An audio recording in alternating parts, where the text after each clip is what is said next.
because the quarterback for Saraland, KJ Lacey, is a Texas commit. They are babysitting big time as we approach signing day.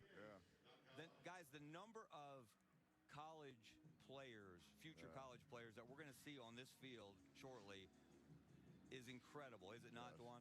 Yeah, there's going to be a lot like an all-star game.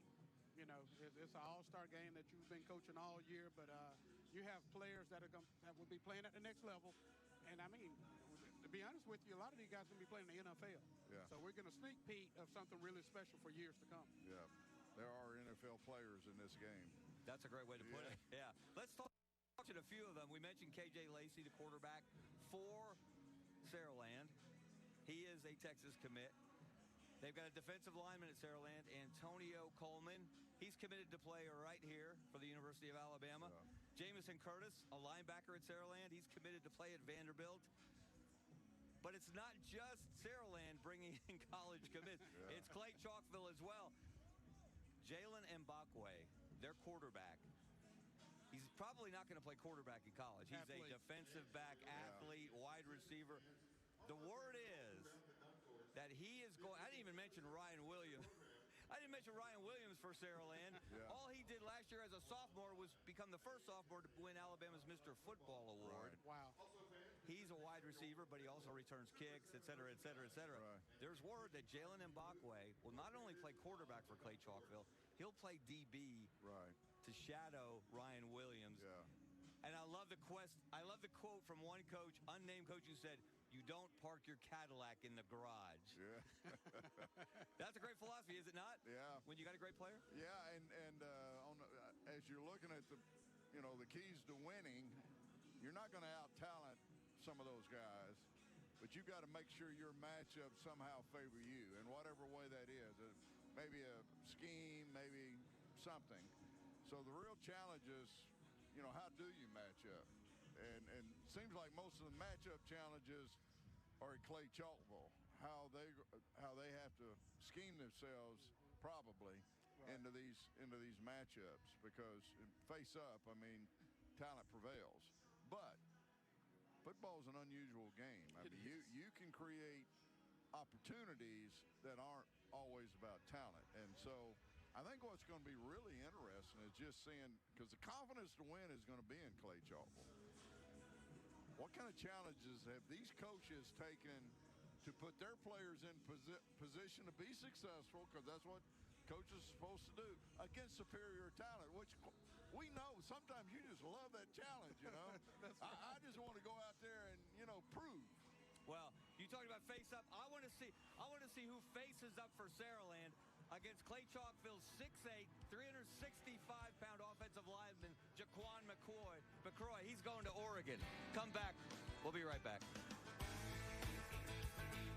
Asking tough questions to those in power. Should Democrats supply their votes if it means avoiding a government shutdown? Do you see more of a benefit to your nation's relationship with Russia or with the U.S.? All the homes are gone, all the buildings are gutted. And covering events as they unfold. What goes through your mind when you see fire that close to your home? Oh my God, am I gonna die?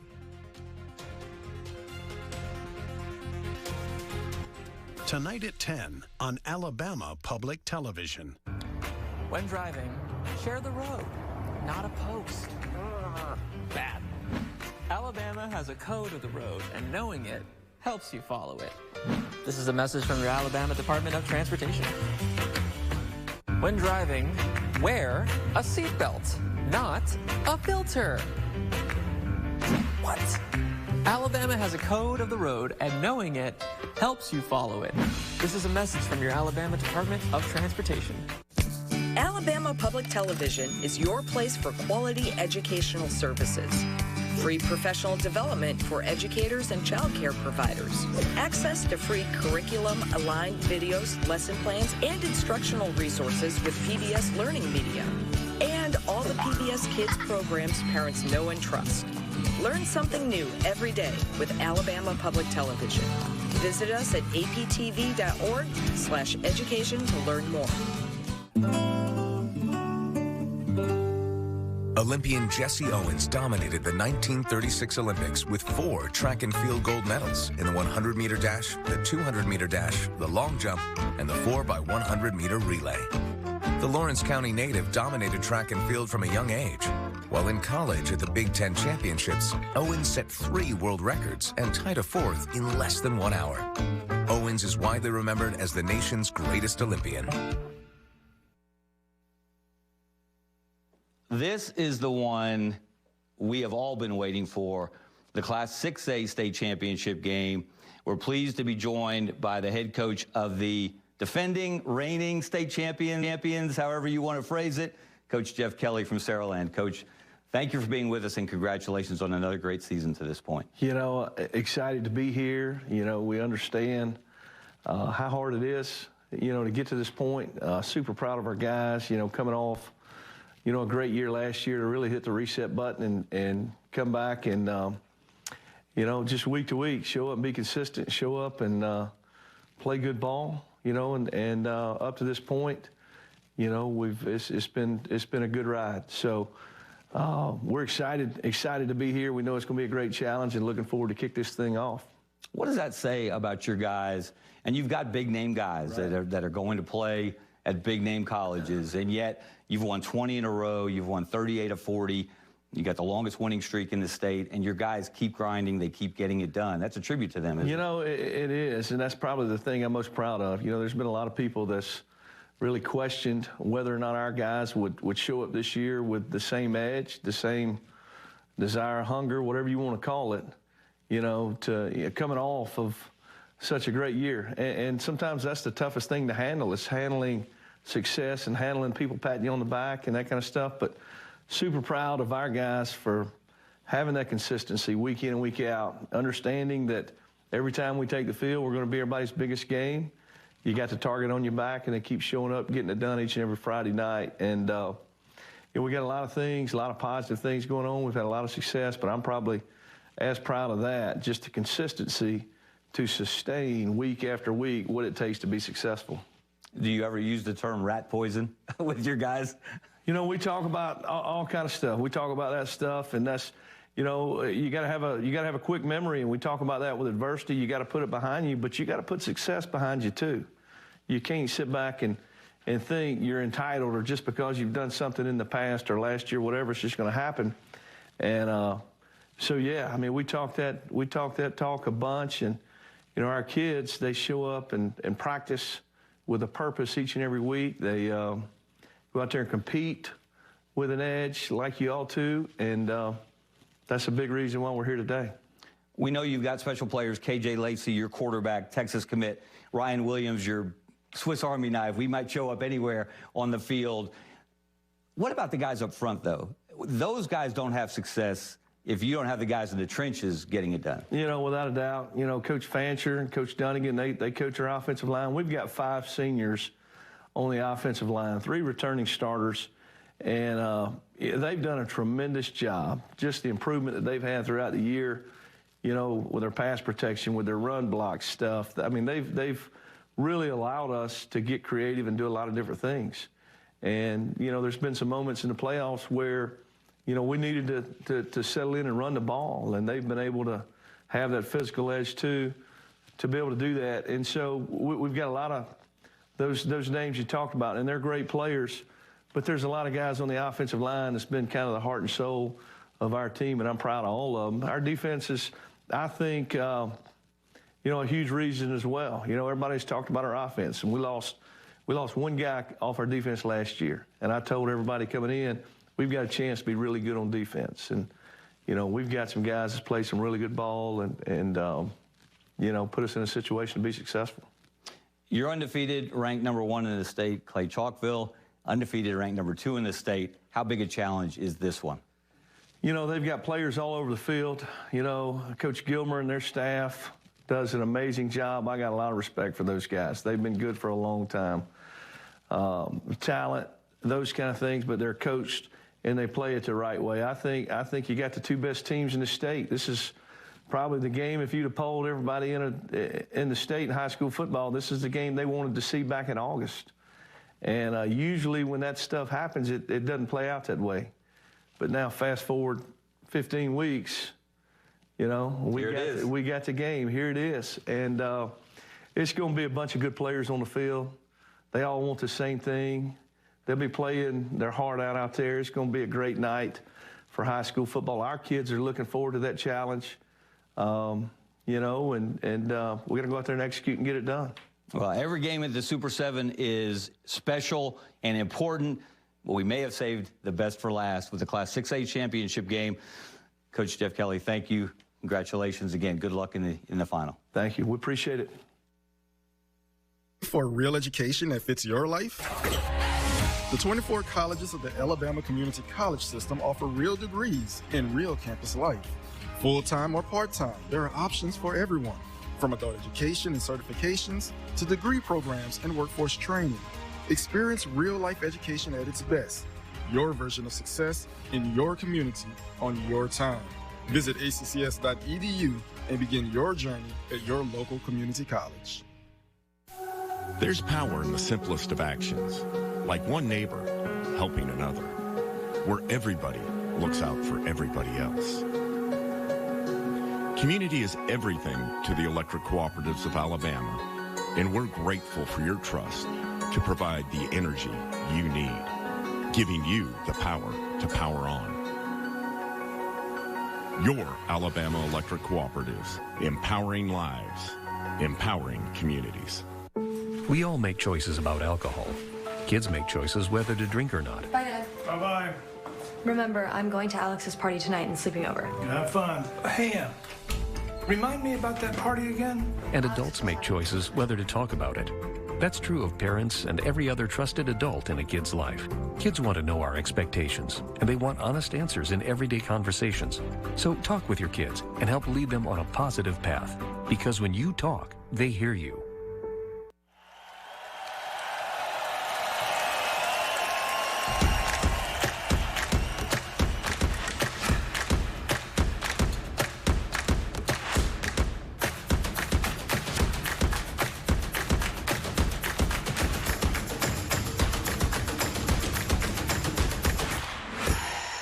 Sunday at 2 on Alabama Public Television.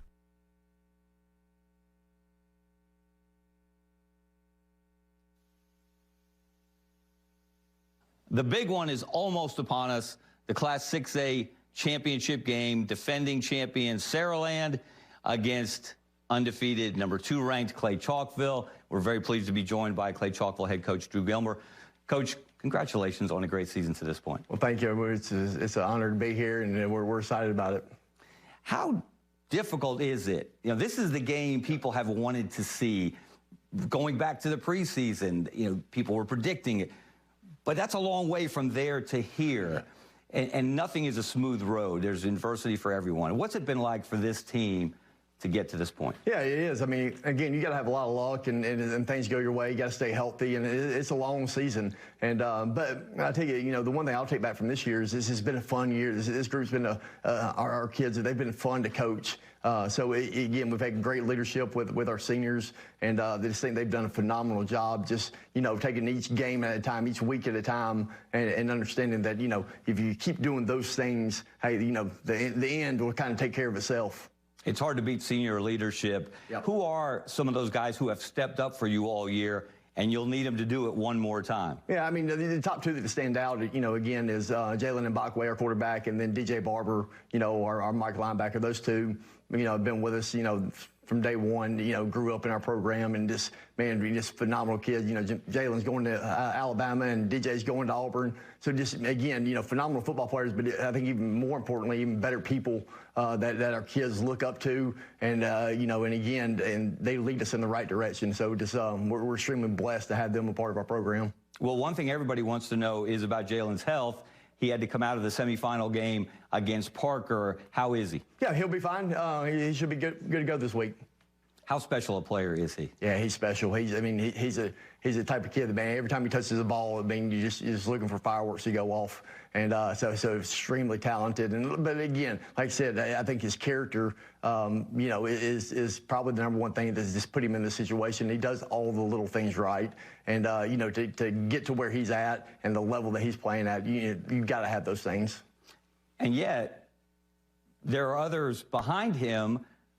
The man who came in for him, he reeled off an 80-yard touchdown run. Did I see that right? Aaron Fry? Yes, what does that say about him? How good is he? Yeah, I mean, I think the sky's the limit for this kid. I mean, he's come in, this year and done a great job for us.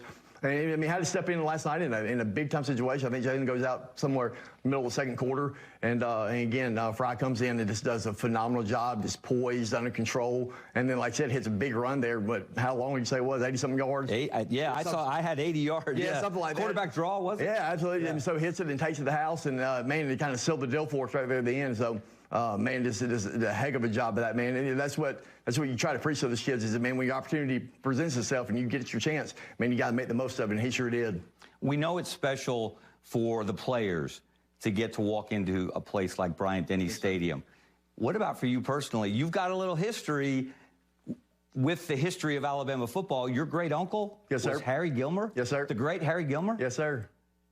How special is it for you to take a team into that house? No, it's neat. It's neat just to be able to take our kids down there and experience. This is things that, coaches and, players, you may not get to experience, but once or twice in your lifetime. So you better take advantage of it and soak in the moment and enjoy it. Well, Coach Drew Gilmer, Clay-Chalkville, congratulations on a great season to this point. You have given us the game we all wanted to see, the 6A state championship, Saraland, Clay-Chalkville. We're going to close the Super 7 with a bang. Change lives and achieve your professional goals with a rewarding career at the Alabama Department of Human Resources, the state's provider of social services in all 67 counties. Join our hardworking team that positively impacts the lives of children and families across Alabama. Speak to a recruiter by calling 334-242-1780 or emailing recruitment@dhr.alabama.gov. What? Never seen a dog get a bath before? Look, I got needs, and one of them is plenty of soothing warm water. That's why Ma made sure our home has a natural gas water heater. Ah, she's the best. See, natural gas heats water fast and efficiently, so we never run out mid-spa session. Because when I'm out at the park, strutting around and meeting other pooches, I gotta show them who's boss. Visit my website and learn why natural gas is a home's best friend. Sunbelt champion Troy meets Duke in the 76 Birmingham Bowl on December 23rd at Protective Stadium. Tickets are on sale now, starting at just $30. Get tickets and more information at birminghambowl.com. Since 1997, Alabama Public Television has provided programs, services, and resources to child care professionals, teachers, and parents. Visit aptv.org/education to learn more. I'm Todd Stacy, host of Capital Journal here on APT. Each week, we cover the stories that matter from your government, whether it's what's happening in the Alabama legislature or the latest from our congressional delegation in Washington, D.C. We bring Alabama's top leaders to you. Be sure to watch Capital Journal Friday nights at 7:30 and Sundays at noon here on Alabama Public Television.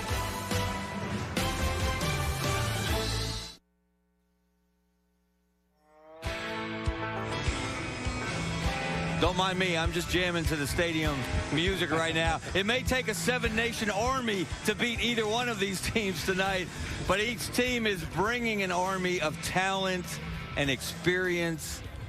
Well,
Bad news.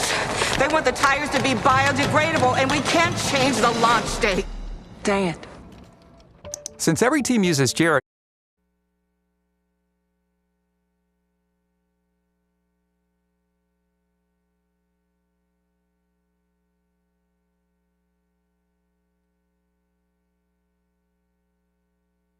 Right, the limited explosive play. So this really does get down to how the linemen play against each other, and the turnovers, the penalties, and the kind of things as coaches really understand that over time, this is really decides who wins the game. That's right. And well, Dewan, how much can we talked about the possibility of Jalen Mbakwe, the quarterback for Clay-Chalkville, who's known as a DB?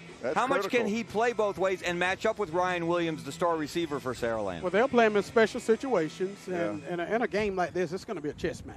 Yeah. It's going to all come down to, overall, it's going to be battle after battle after battle. Whoever wins the most battles will win the war. But it's all timing tonight. Yeah. Is making the right calls in the right situations, putting your athletes where they need to be. Yep. Okay, we're going to take one more break. We're getting closer and closer to this epic 6A showdown for the state championship right here on APT.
From kickoff, the 6A state championship game.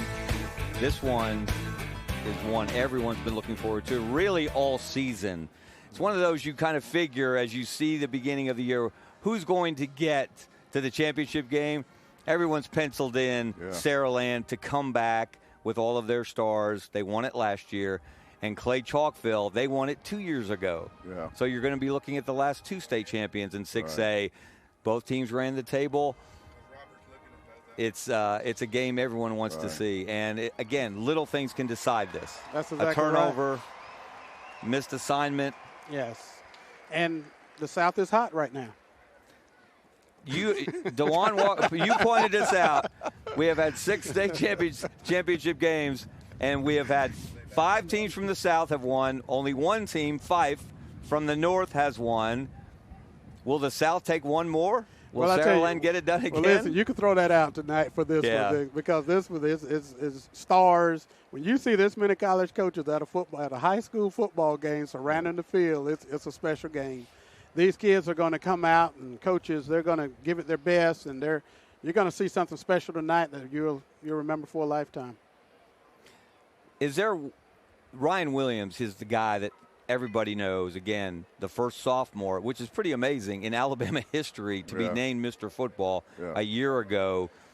A lot of buzz. He has told the world he's going to have a special announcement after the Super 7. Is he going to reclassify? Is he going to stick with his Alabama commitment? None of that really matters, though, for the next 60 minutes on the game clock, though, does it, Jack? I don't think it makes a difference, but motivation does make a difference. And you never know where a kid is sometimes in in his own life and how that affects how he plays. So, and if this is a statement game for him, you know, there are guys that rise up to that. I have heard the evaluation of this guy is he could be starting in one of these playoff games. That's how good college he is. Football playoff he games. could be playing. He would be starting for the teams. I don't have that evaluation, but the person that told me that is part of the people that make those decisions.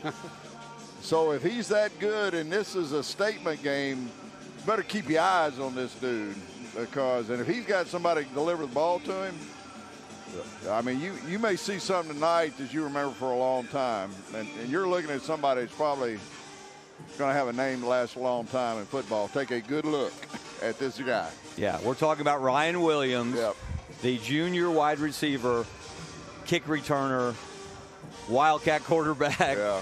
They'll put him in as many places as they can to get the ball to him. Right. He is committed to Alabama. This is his first football game in this stadium.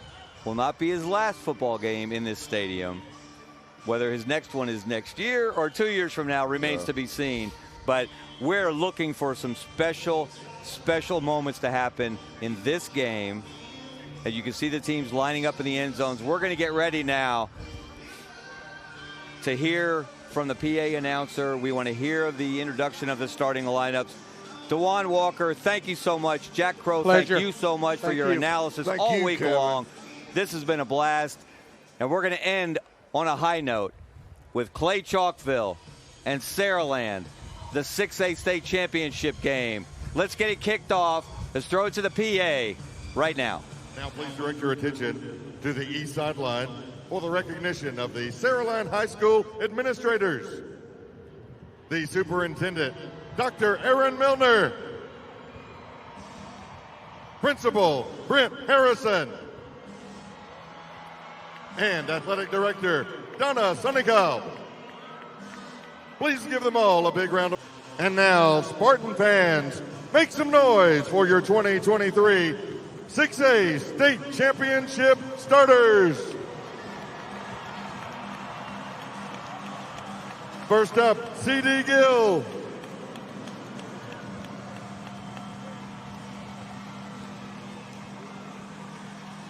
Ryan Williams. Sante McWilliams.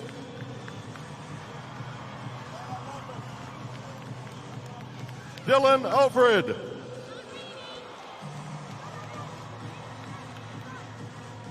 Xavier Crenshaw.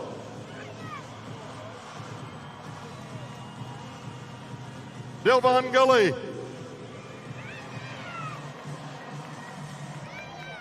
Mike Smith.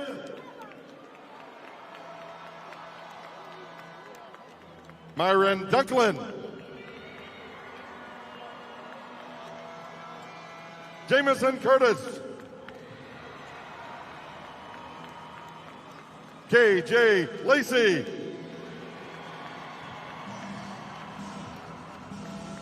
Cam Lafitte. Deshaun Spencer. Arteris Moffitt.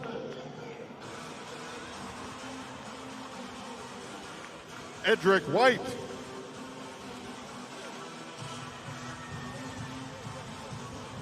Brooks Wumble.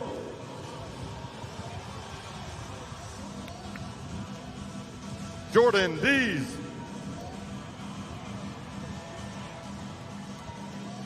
Isaiah Bowie.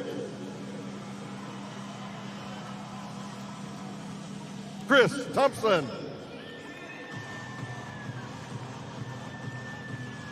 Cameron York.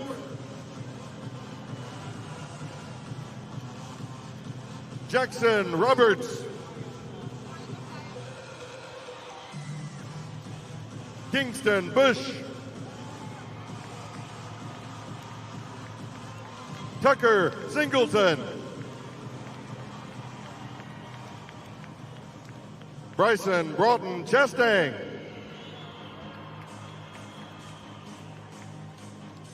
Dalen Martin.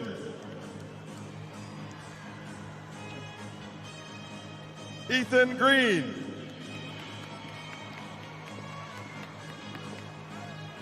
Brandon Autry.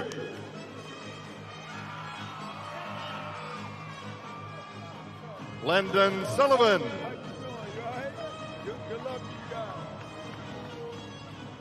Landon Harris. Jermaine Paramore. And Antonio Coleman.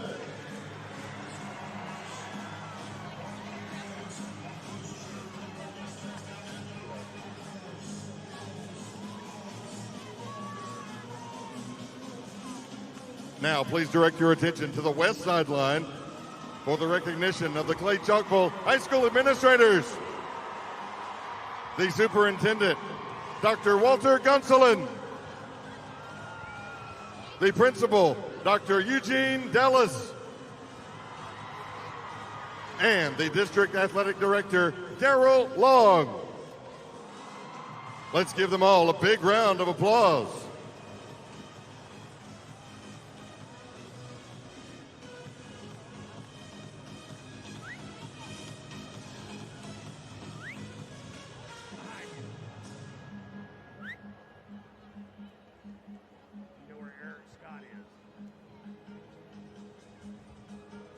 And now, Cougar fans, get on your feet and make some noise for your 2023 6A State Championship starters. First up, Roderick Ivey.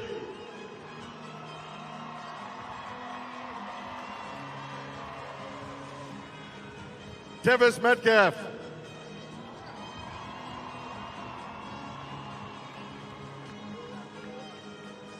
Marlon Compton.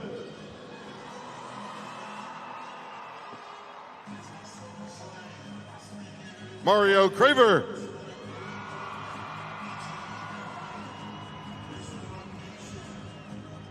Taurus Chambers.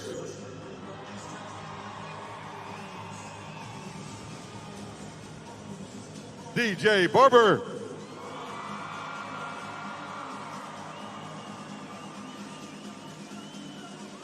Carlos Ivey.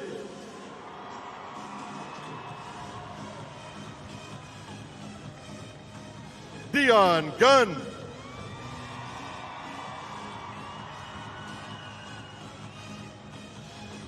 Jalen Mbakwe.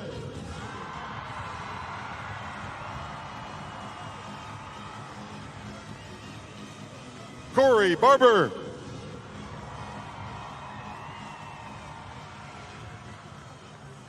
Bravis Cave Jr.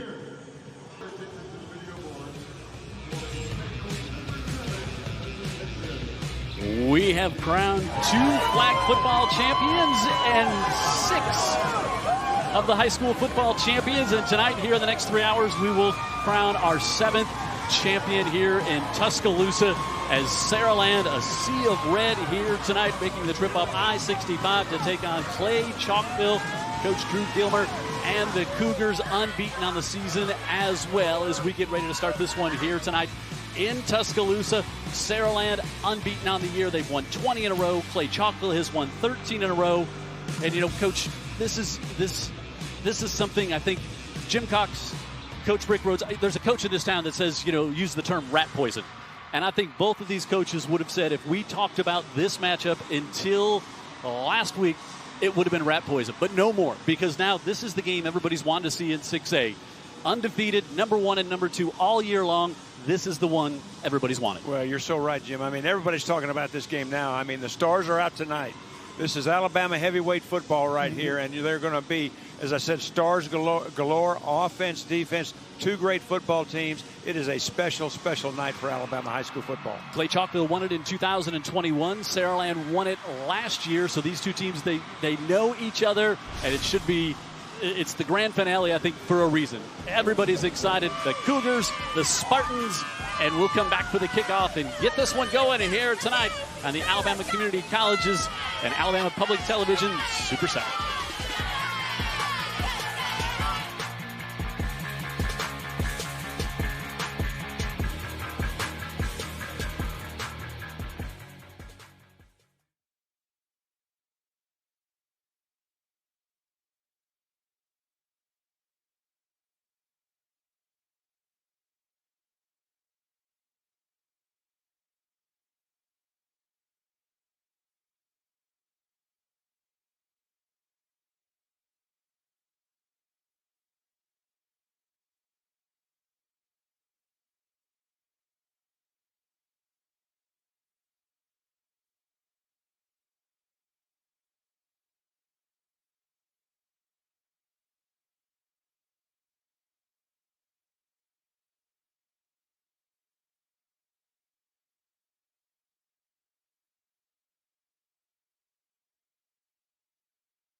And the defending 6A state champions, the Saraland Spartans, making their way here onto the field at Bryant-Denny and Clay-Chalkville.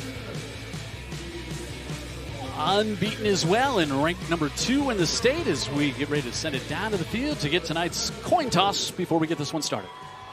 Also assisting in tonight's coin toss and representing the Quarterbacking Children's Health Foundation is special guest Major Mingus from American Christian Academy here in Tuscaloosa. Major and his family represent the many families who directly benefit from the work of the Quarterbacking Children's Health Foundation. Please join us for a warm Super 7 welcome for Major and his family.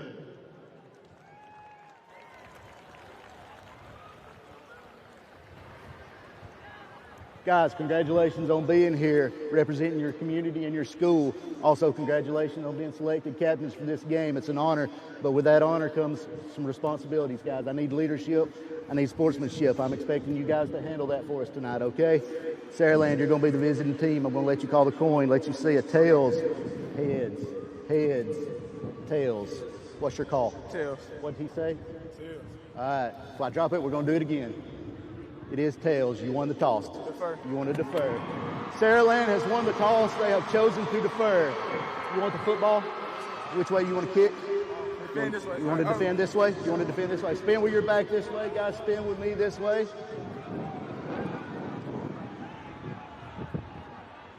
Clay-Chalkville will receive.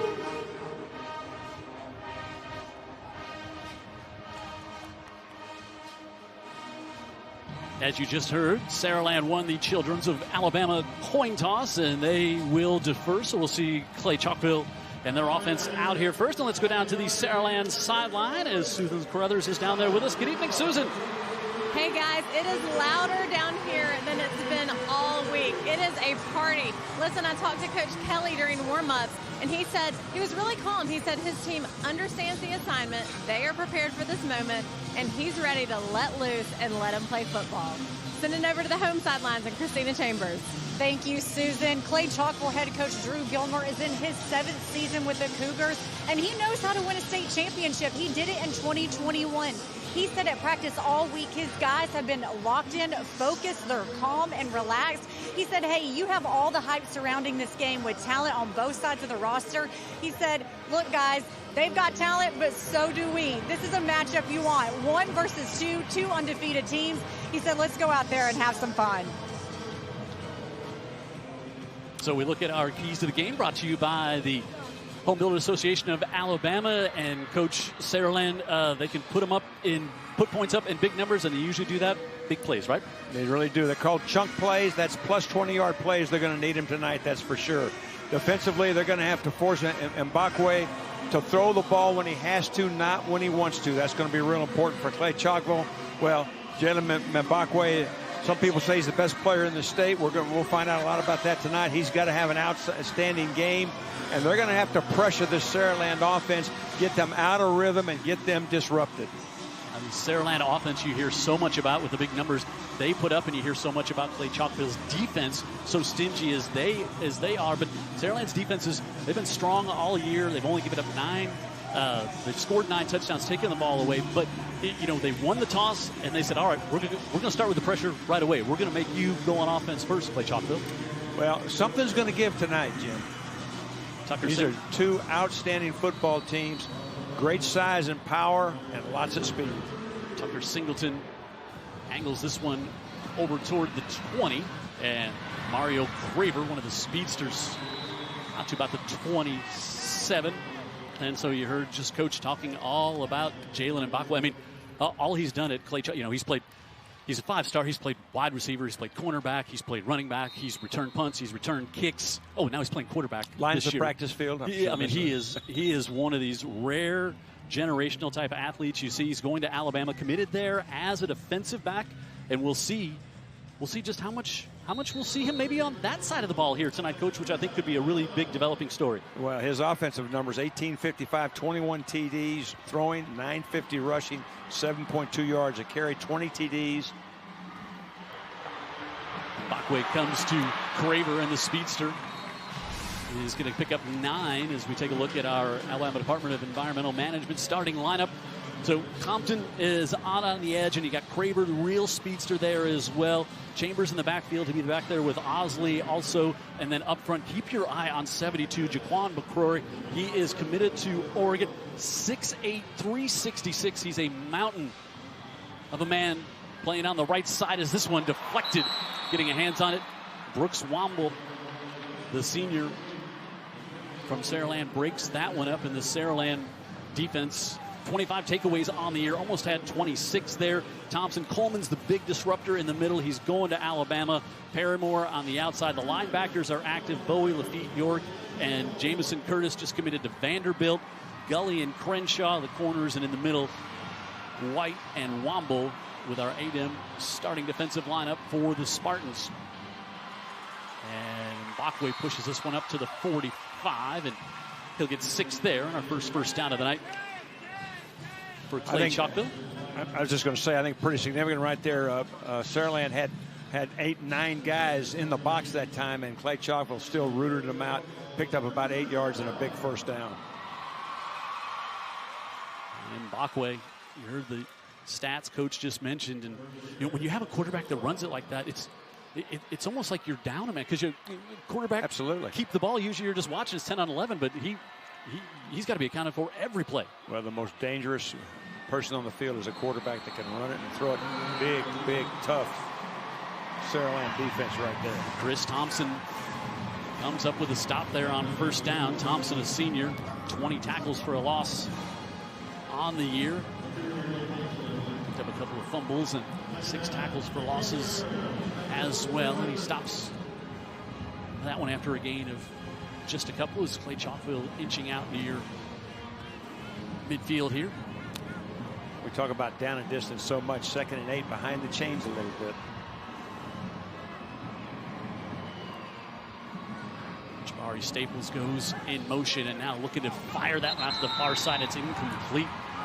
Looking to get it off to Marlon Compton with 21 catches on the year and a couple of touchdowns, and now down a distance. Now you're third and 8.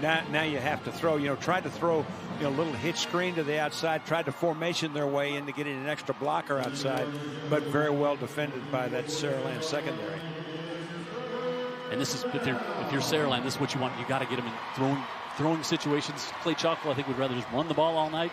Well, the wild card right here is the ability of number 9 to use those wheels, spread the field, get a crease, and pop a big one. Bachway looking near side, hangs that one up and just over the head. Mario Craver, he's such a speedster in that one, just a couple of yards. Well, he had a step. Yep. He was matched up back there with Gully, the senior from Saraland. So Clay-Chalkville gets a first down, but then only a couple of yards in that next series, and they're forced to punt. And back deep, Mr. Football in Alabama, Ryan Williams, and that one goes straight up in the air, and Saraland will just clear away from that. And finally can be touched down about the 35. So only a punt of about 18 yards on that one for Clay-Chalkville. I think he tried to hang that thing up and get some height, and he succeeded. He got plenty of height, but not much distance. So KJ Lacey, the Texas commit, what a year he's had. 40 touchdowns, 8 interceptions on the year, over 3,000 yards. He's not a guy who will take off running a lot, but he will scramble around a lot and buy time for his receivers. And he's got a gaggle of them with talent for the Saraland squad. Lacey against a 3-man rush, looking middle of the field for Ryan Williams, and he's got it! Touchdown, Saraland, 63 yards in one play, and the Spartans are on top. Well, they tried to single cover Williams right there, and he makes a little stick move to the corner and runs the post and runs right by the corner to that side. A beautiful throw by Lacey, and boy, that didn't take long. Alabama Department of Human Resources touchdown. Number 18 on the year for Ryan Williams. Number 41 through the air for KJ Lacey. And now Singleton, who is 90 of 97 on the year on PATs. And he is perfect I'm really surprised that Clay-Chalkville didn't have somebody in the middle of the field. Now, there's a little underneath route to hold the safety. You can see that he is caught in the middle of the formation.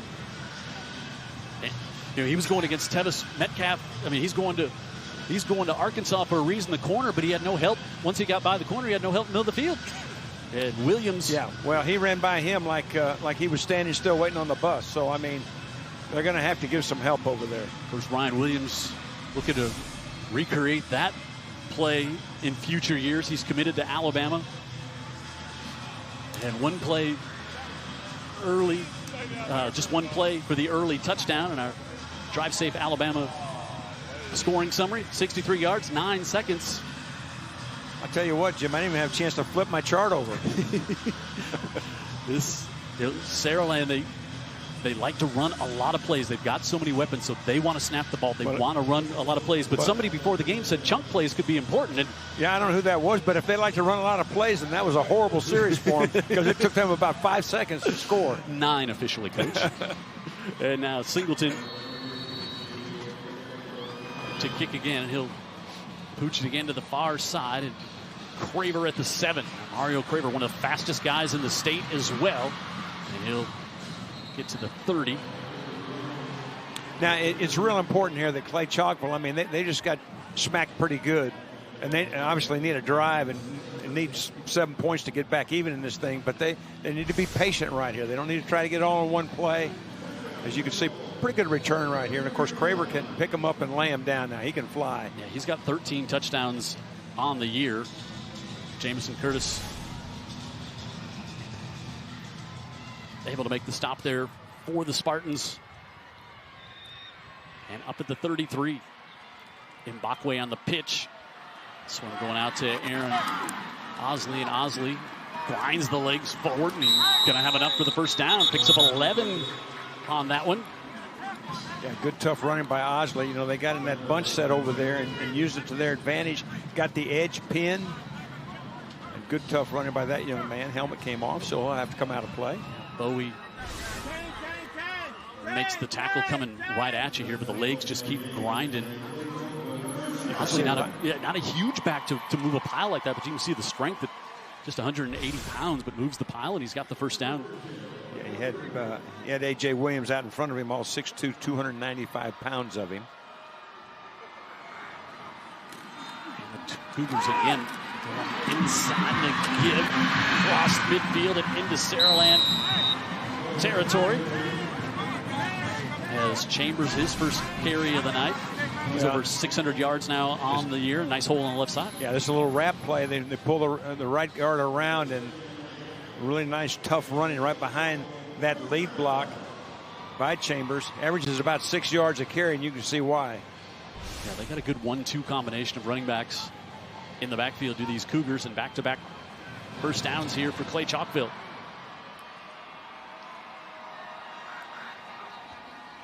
Mbakwe looks now, pressure coming. Pressure there by Curtis, and Curtis wraps him up for a loss back to the 40. The Vandy commit. Well, that's a great job by Jamison Curtis right there. I mean, that guy's not easy to hem up now. And he slipped a lot of tackles on things just like this. You see he's a little bit under control now, and he attacks that outside shoulder instead of trying to come flush up on Mbakwe, and he just does not let him get out of his grasp. Keeps those feet moving. Boy, what a nice play. I mean, every coach that's played Clay-Chalkville this year has said we've got to contain Mbakwe, right? I mean, that's the first thing they talk about. But that's the way you got to do it. You know, he was kind of like a human net thrown over him right there. Loss of 10, 2nd and 20. And now the play clock maybe down. I think Clay called a timeout, I think. Yeah. Play clock was winding down. Tim Scott, our referee. So we're not quite 5 minutes into this one, and those Saraland cheerleaders, lots to cheer about so far. Big touchdown play early for Ryan Williams, and the Spartans on top, 7-0.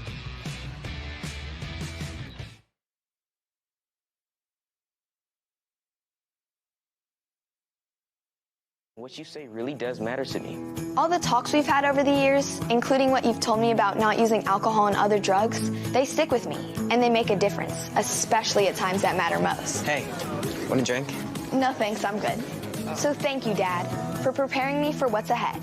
Thanks, Mom, for always being my biggest fan. Thank you for talking. Talk. They hear you. As a kitty with refined taste, I know exactly what to look for when I'm out for a stroll. A house with natural gas. They're not hard to spot. Just look for the unmistakable charm of a natural gas lantern and the meal tickets enjoying themselves in the backyard, cooking up perfectly grilled treats on their natural gas grills. Too easy. And providing toasty spots for a cat nap. Now this is the good life.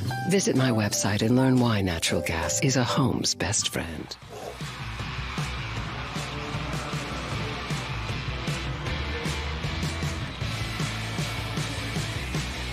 While we were away, 37-yard pickup here, and Mbakwe goes to Mario Craver. Craver goes up to pull that one down in the middle of the field, and when he's in space, he's hard to catch. No, he really is, and that was a seam route. Really a nice job of getting on top of that ball and pulling it in. And Clay-Chalkville is knocking on the door. Children of Alabama, red zone for the Cougars, and Mbakwe gets maybe a yard there on the left side as Curtis brings him down again.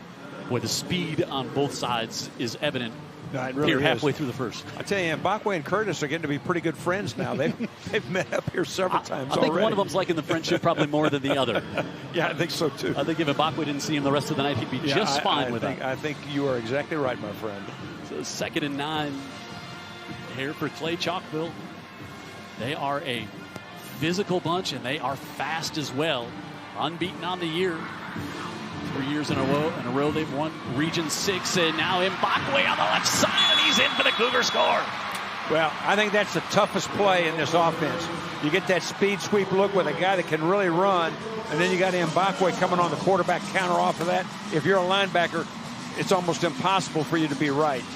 And boy, what an answer by Clay-Chalkville. Alabama Department of Human Resources, Clay-Chalkville Cougar touchdown, and they are a PAT away from tying this one up. Anton Ellison, high snap. Good job on the hold by Jalen Cole, and Ellison gets it, and Mbakwe with another rushing touchdown, number 21 on the year, to even this one up in the 6A championship. Bishop State Community College is a great place to start. Our career tech programs are taught by certified instructors who provide hands-on training. If you're interested in helping, caring for, and serving others, you can study one of our health-related programs. Or you can take your general education courses with us. Then transfer your credits to the four-year university of your choice. No matter your destination, start your journey at Bishop State because it is a great place to start. Be a great coach. We need you. Our kids need you. Motivate them. Challenge them. Inspire them. Pay attention and know the facts. Every injured youth is a loss. So let this be our goal. Our collaborative goal. Our unified goal. Our name is our mission. Coach safely. It's the mission. It's the purpose. It's the law. Coach safely. Win without losses. I'm a fourth-generation home builder, but I'm the first female in my family to be a part of this industry. So I see a lot of parents that turn their nose up about these jobs, but what a lot of those parents don't realize is that the guys that are out working on our job site are making a lot more money and a lot of times have a lot more freedom and flexibility. So a lot of our subcontractors are actually at that retirement age. We don't have anybody else behind them to come and do these jobs that these guys are doing for us. That's a really big need for our industry right now. There's a future to be built in home building. Go build your future. When driving, click the seatbelt, not the like button. Mom is right. Alabama has a code of the road, and knowing it helps you follow it. This is a message from your Alabama Department of Transportation. When driving, tap the brakes, not the like button. No. Alabama has a code of the road, and knowing it helps you follow it. This is a message from your Alabama Department of Transportation.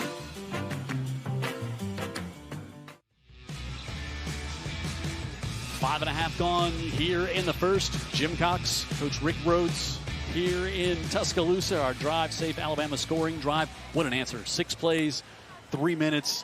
big one was that 37-yard catch over the middle by Craver, who not only the speed, but really climbed a ladder to pull that one down. Yeah, absolutely. I've been a little distracted here, Jim. I'm trying to make sure my seatbelt is fastened because it's going to be a fast ride. Mbakwe with the touchdown run there. And when you're playing a team like Clay-Chalkville, you know he's going to, if you're the opposing coach, he's going to make plays. No. He's that dynamic, but you can't let it linger to the next series, right? I tell you, a game like this, you got to have a short memory because you're going to get stung on both sides. And what an answer by Clay-Chalkville. Oh, Sante McWilliams trouble with the kick. And up to 19. So here was Mbakwe over the middle, and look at going up was Craver, and then he took off, and boy, he gets speed like this. Safety's not going to catch him. Linebacker's not going to catch him. He is a long strider, and then here's the speed sweep counter by the quarterback. Such a nice job. Good job up front too. Now we should mention that. It's another look at it. Just not fair to a defense when he changes directions, is it? He's so talented, so shifty. I mean, I think he's easy to hem up. You just need 16 guys. That may not be enough. Lacey, second pass tonight, completes that one up the far side, and he's able to get Dylan Alford for his 32nd catch of the year. And our Alabama Department of Environmental Management starting lineup for Saraland: McWilliams, the running back, over 1,000 yards and 24 touchdowns on the year. Lacey, the Texas commit, he's now got 41 TDs on the year. Williams, wide receiver up top. Dunklin there as well. Green, Sullivan, Chastang, and Sexton, a lot of experience up there. Dylan Martin on the right side. He'll go behind him a lot. And then Dees and Alford. And then this Clay-Chalkville defense giving up 16 a year. Pickett, he's like lightning fast coming off the edge. Randall Cole in the middle. Patrick Smith on the other side. The Cousins, Carlos and Roderick Ivy. DJ Barber in the middle. He's going to Auburn. Nicarius Allen, 20 tackles for loss on the year.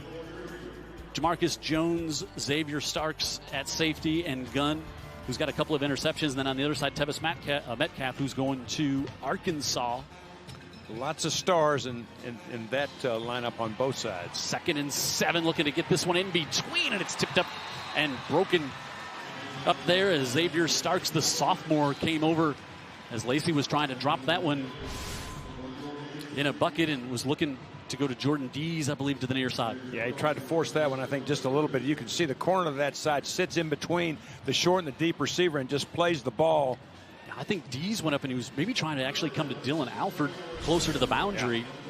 And it got disrupted there, and now Saraland on their first 3rd and long of the night. But 3 blue shirts really well defended that time. Lacey strides up the right side, looking at Jennings, and up, and it's just overthrown to Ryan Williams. And once again, one-on-one coverage to that side on Williams.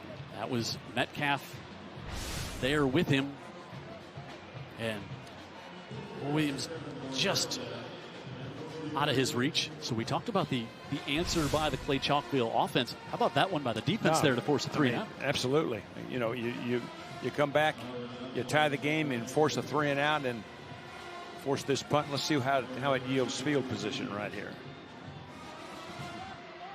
Myron Dunklin to punt for the Spartans. A bit of a high snap. Hits one of the Saraland players about the 35. You can see both of these punters not real excited to try to put it in the hands of either Craver or Williams. No, trying to kick away. It's going to lead to pretty good field position for Clay-Chalkville. I think they're going to have it on about the 38-yard line, it looks like. Mbakwe, but I know he's committed as a corner here to Alabama, but my goodness, I mean, that speed, I think in the slot. I mean, what can't this young man do? You can put him anywhere, but I mean, that speed, and I mean, he won the 100 this year, won the 200, was part of the 4x100 relay team.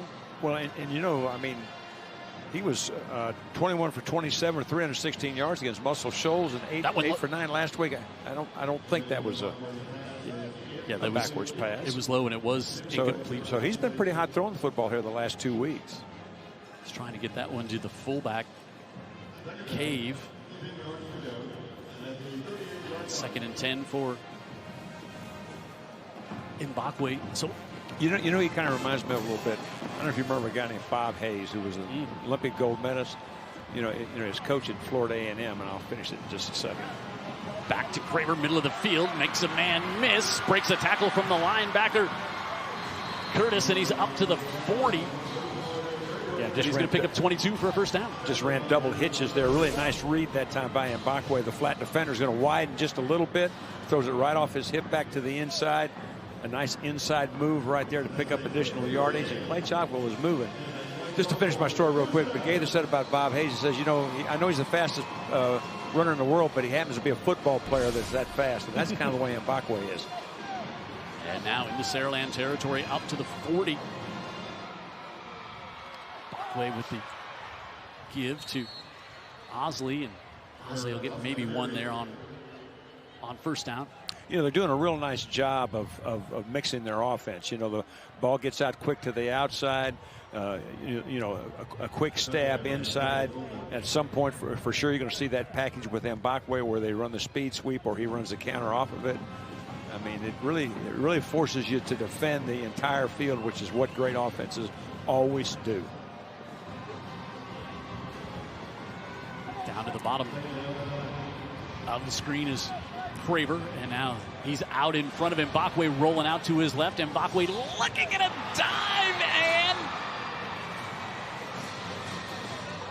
Crenshaw was there. I thought he had it for a second, but couldn't come up with it, so bring up third down here. Yeah, ran the boot, and the deep drag was, you know, came all the way across the field. The ball was really kind of in between the deep route there and the shallow route there. Fortunate that one was not picked. Crenshaw, good covered corner for the Spartans team. A couple of picks on the year. A lot of teams haven't thrown against him a lot this year. Pretty big third down right here, Jim. Yeah. 3rd and 9.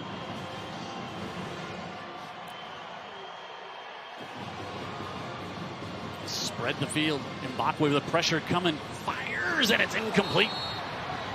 Trying to come back to the near side to get that one off to Staples. And 3rd and 9. You punt this one here, Coach? Yeah, I think so. You know, try to get some field position. I tell you, a lot of heat coming off Mbakwe's left side right there. Thought the throw was just a little bit late now. You know, that outcut, I think if he'd hit it a little bit sooner, he had a chance to have the catch right there. But a good break on the ball by the corner for Saraland as well. Saraland, who has blocked 8 punts on the year. This one just bounces up and takes a great Clay-Chalkville roll down to the 10.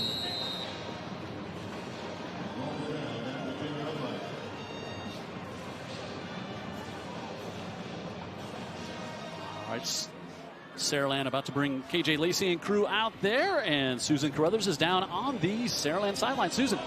Hey guys, so obviously, you know, you're going to talk a lot about stats. People can read about KJ Lacey, triple threat quarterback, Texas commit. But I found his teacher on the sidelines, and I said, tell me how KJ Lacey really is. She said he's down to earth, he's friendly, he likes to joke around, and he's also the type of quarterback that will come out after a game and play with kids and take pictures with fans after the game. Just these young men that have so much put on them at such an early age, and then they're still like that. They're great kids. McWilliams pushes that one ahead for a couple for the Spartans here on first down, and Carlos Ivy in there to make the stop. Ivy, 121 tackles coming into tonight's game. Saraland coach Jeff Kelly's been 13 years here at Saraland. 2nd and 7. Lacey gets that one complete. This will be a first down out across midfield. Boy, that ball got out quick that time. You know, ran an outcut with the outside receiver, a little hitch inside. Again, stretched the flat defender. Rifle shot right to the inside receiver for a big first down. Up at the 23.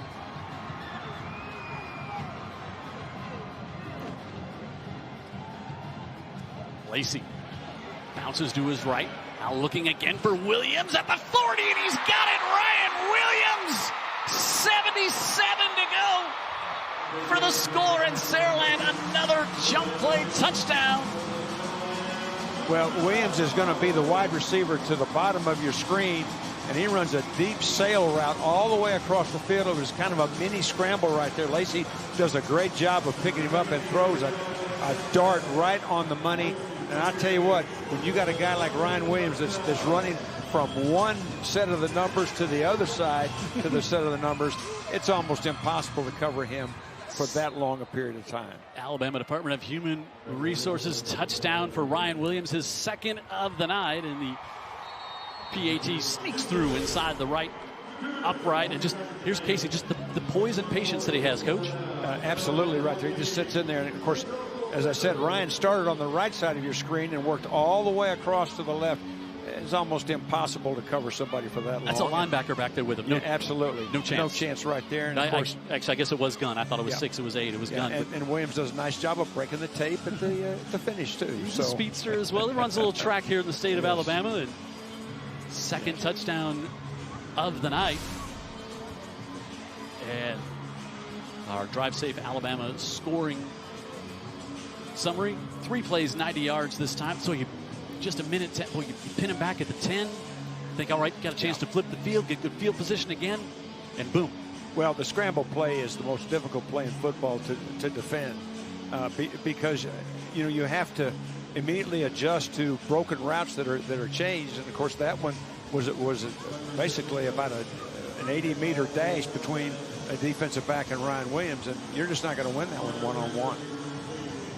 I'm really amazed at the amount of single coverage that he has gotten to this point, and the results have not been very good if you're from a Clay-Chalkville standpoint. Sings and kicks it to the near side this time, and out to about the 32-yard line is Marlon Compton. Take a look again, and KJ Lacey, he's very apt to scramble, but he doesn't look dormant. He'll buy some time, and you don't need all that much when you got Williams, the speedster, out there, right? He's scrambling to buy time, and I'm almost positive that they have a scramble play and set rules, where they're supposed to be when the quarterback breaks the pocket. And, that was a sail route, and he just continued to sail right off into the sunset. Look at our passing yards on. That's 3 possessions for Saraland. Yeah. Over 22 yards per play. Now they give this one off to Craver, and Craver takes a big lick up near the 40, and he's going to get 9 on first down for Clay-Chalkville. So you mentioned the single coverage, and we've talked about it. Will we see Jalen Mbakwe, like after those 2 scores? Do you start to think, if you're Coach Gilmer, hey, I got to get Mbakwe out there to try and match up against Ryan Williams? Well, it definitely would cross my mind. That's for sure. And of course, the problem that you've got if you try to double cover Williams is, there's some real talented receivers on the other side of the field too. And Taurus Chambers will get right at the sticks, depending on the spot here. On that left side. Try to see exactly where they're going to spot it. They're not quite. Looks like that Saraland has one that is down. Yeah, that's Brooks Womble, starting free safety. Looks like they may measure after they check on Womble. Looks like his left ankle there. So Saraland unbeaten during the regular season, and then started in the playoffs. Got things rolling. Big at that Hillcrest Tuscaloosa game. That was a battle. That team is very good Hillcrest. So physical team, and went down there to Saraland, and it was a battle. And then in the semis last week, Pike Road ran into a buzzsaw, and then Clay-Chalkville, same thing.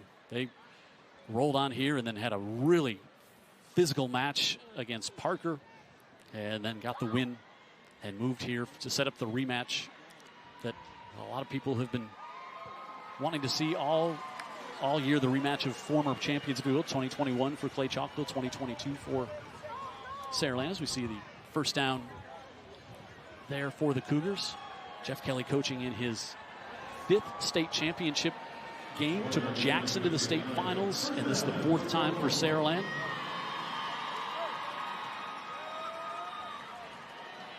Big first down there for Clay-Chalkville. They needed to keep this series alive and get some momentum.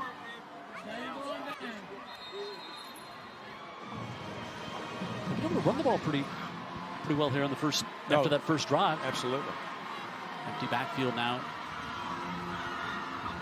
Mbakwe quickly out. That one a little ahead of Kramer, but he's able to make the stop, but then he gets upended right at the 40. Brought down there by Delvin Gully. And talked about KJ Lacey, the quarterback on the Saraland side. Let's talk a little bit about Mbakwe over here on the Clay-Chalkville side. Christina Chambers. Yeah, that's right. Mbakwe, you know, Coach Gilmer says he gets his speed from his mom, who was a track star at Pinson Valley. You know, Coach Gilmer says this is a whole family affair. When he played quarterback at Pinson Valley, Mbakwe's dad was actually on the offensive line. So he said it's pretty neat now to coach his son. He's known the family for years. And he told me this week that Mbakwe just won Back of the Year by the Monday Morning Quarterback Club. Mbakwe now looking to scramble. He'll pull it down, and this is what he does so dangerously and slides up near midfield. He's going to be a little short of the first down. He slid at the 49, so it's going to bring up about 3rd and 3, and probably will not get another snap here in the opening quarter. Yeah, so, you know, just coming off of a concussion last week. Good choice. Good decision by. Yeah.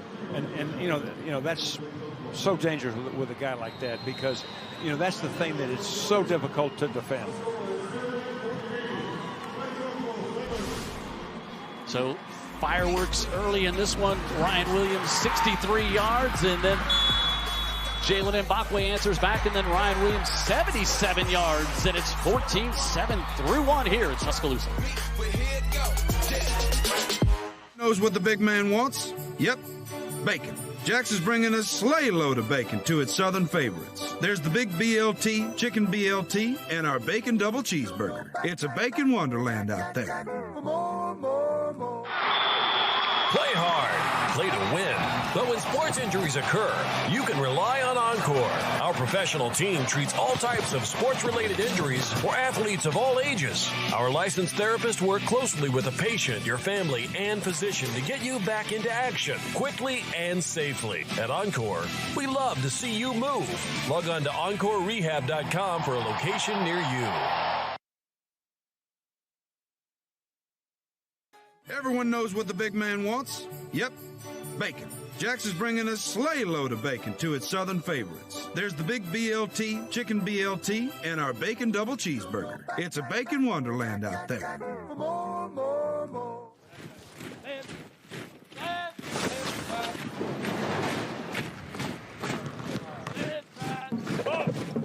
Kids play, kids play, kids can. Everybody, we're the very best. Come to make the mark. Learn to lead the rest. 1, 2, 3, 4. Take it on down now. 1, 2, 3, 4. 1, 2, 3, 4. Saraland fans used to big plays, and they've had them here in the opening quarter. Jim Cox, Coach Rick Rhodes here in Tuscaloosa. 6A state championship. What a week for the Alabama High School Athletic Association. Here this week is 3rd and 3 coming up at the 49 for Clay-Chalkville. Mbakwe breaks a tackle, and he'll lumber ahead to the 46, and he's got the first down for the Cougars. Cougars rushing the ball 55 yards, well there, but the big plays for Saraland. Look at that, 21 plays to just 8. Yeah, no, big advantage there, and it's been pretty one-dimensional for Saraland. 172 yards passing, and Lacey's on his way to a big night. 172 already after one quarter, but only 6 yards rushing. But they haven't had many plays just 8 plays to run. Right. Those dang chunk plays. Those chunk plays. Somebody mentioned those, I think you said. So new set of downs for Clay-Chalkville. Chambers breaks a tackle, and he's inside the 40. He's going to get to about the 35, maybe the 36, but going to be right at the sticks again. Going to be good for another first down. Yeah, this is that wrap play again, and a really nice awareness right here of cutting back inside the block of big number 65 for Clay. A.J. Williams again. You've talked about him many times tonight. All 295 pounds of him. They are big up front. Mbakwe keeps this one. He's trying to get that one off to Compton. Yeah. You talk about how big they are. Jaquan McCory, the right tackle, 6'8", 336, and I started looking at this. I'm like, why do they have him going on the right side? That's always a left tackle. Then I was like, hey, Dummy's a left-handed quarterback. That's why. And of course, he had a 2-point conversion last week. He juked the flat defender and then cut back on the safety. I mean, caught it like at the 5. Yes. The people were bouncing off it. Yes. Nobody wants to tackle 6'8", 336. No, but I thought his little cutback move was priceless. Juke. And Mbakwe again on the scramble. Buys some time to get out to the outside. Cuts it back inside. And Jalen Mbakwe is down to the 26. And going to get about 10 and be very close to another Cougar first down. I see the dynamic. Yeah, absolutely. And I tell you, he had a deep drag over the middle that was wide open. You can't see it in that picture right here, but decides to pull it down, and that's never a bad thing. And I thought he was going to be about a half a foot short. That's what it looks like. Maybe are they going to measure? Yeah, Coach Gilmer. Maybe he's standing right at the stick, and now they're going to say nope. You don't even have to measure. They're saying a first down. So there you go. Like I said, I thought they made it by about half a foot. Isn't that what I said, Jim? They made it by half a foot. That's what I thought I heard you say. 80-12 in his tenure at Clay-Chalkville for Coach Gilmer. 19-5 in the playoffs. Yeah. Now, obviously in a game like this, you're going to have great coaching, and we got it today. Ahead for about 4 is Osley. I think Clay-Chalkville's got to love drives like this, chewing up clock as well. They want to shorten this game, right? Keep the ball away from that offense, and they're doing a good job of just probing that defense. Outside, inside, quick strikes. Craver to the top of the screen. Mbakwe gives it off to Osley again. Saraland trying to strip that one away inside the 20. I ran that H-back lead that time, and I thought it was going to be stopped at the line of scrimmage, but picked up about 3. That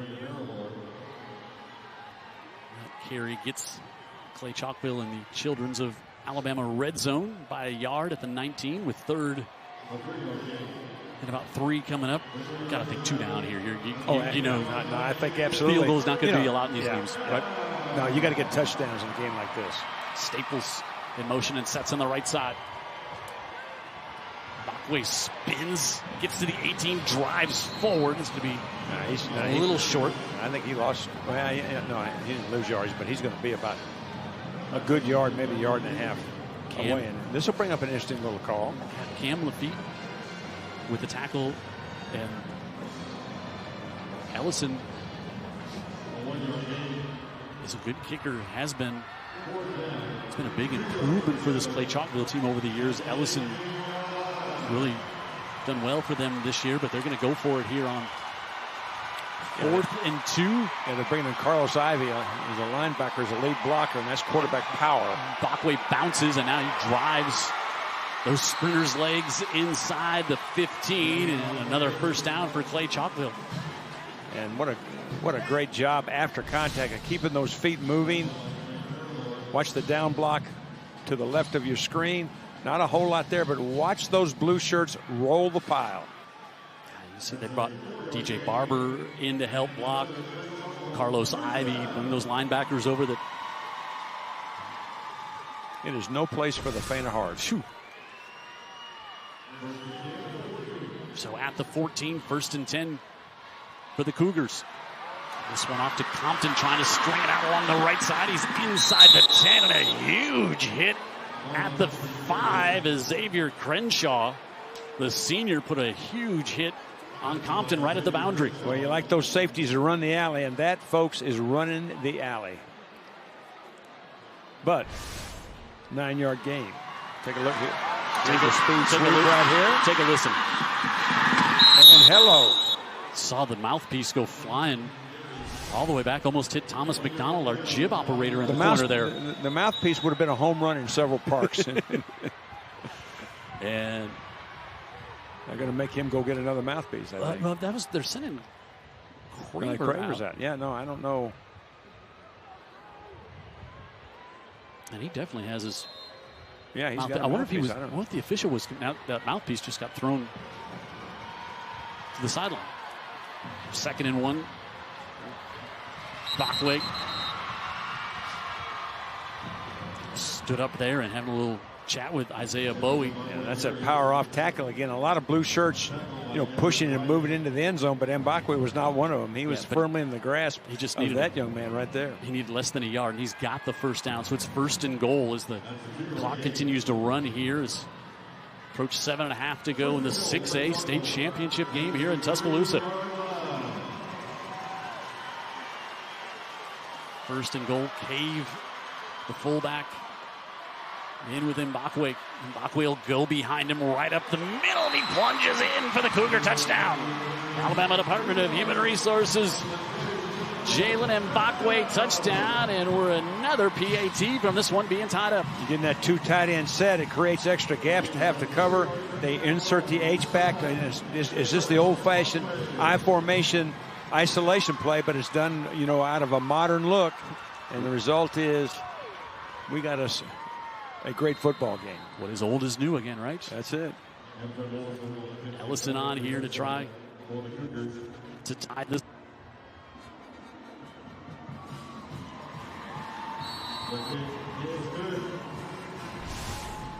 And pay it off. Mbakwe hits second score of the night. We're all even in T-Town. A game without a crowd is just a scrimmage. A performance without an audience is just a rehearsal.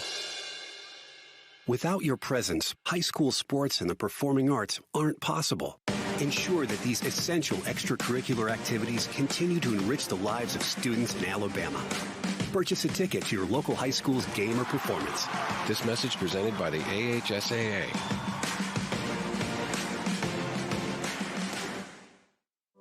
At first glance, all community colleges can appear the same. But if you take a closer look at Northwest Shoals, you'll see much more. More than just a building, but a room of unlimited potential. More than just a student, but a person with ideas, goals, and talent. Accelerate your possibilities today by taking a closer look at Northwest Shoals Community College. For over 100 years, TNT Fireworks has been a proud champion of high school athletics. Whether you're at a tailgate, backyard barbecue, a weekend getaway with friends and loved ones, or gathering together to celebrate the holidays, TNT thanks you for letting us be a part of your family.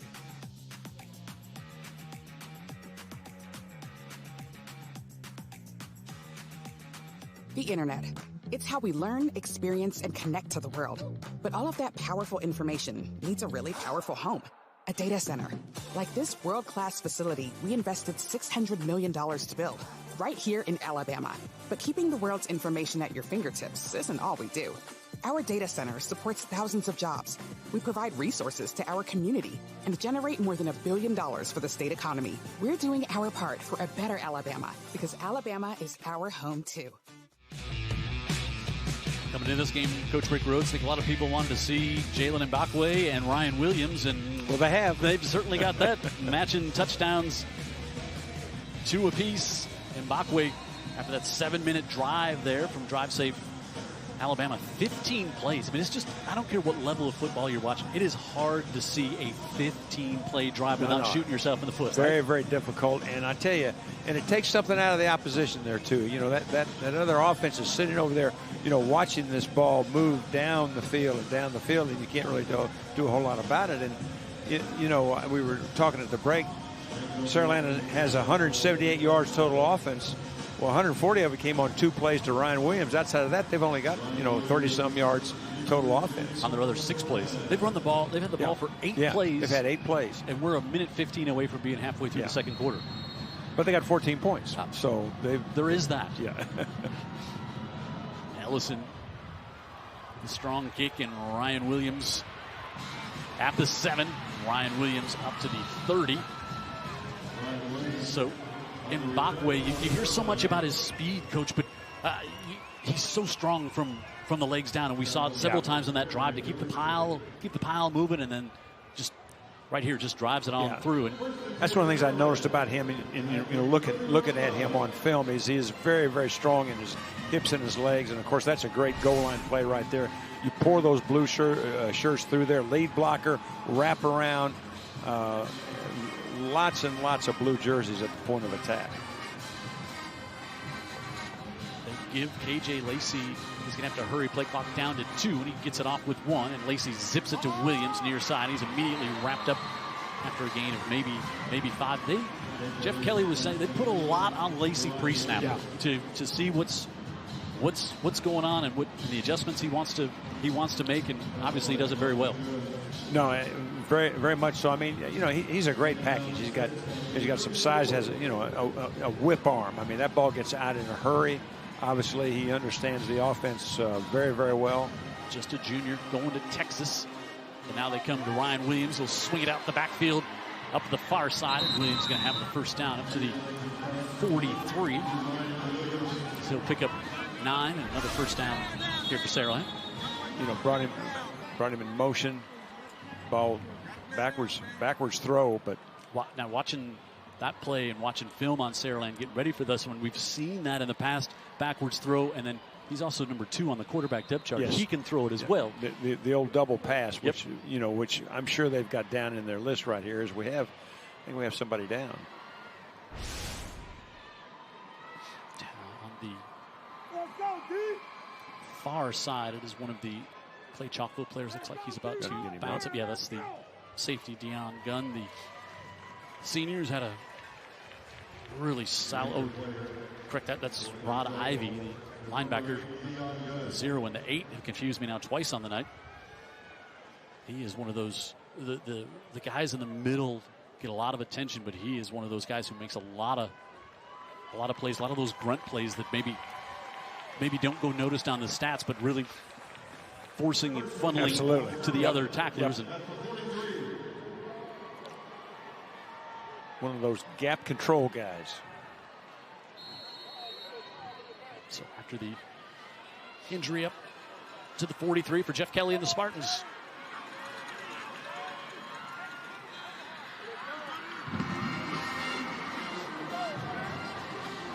Lacey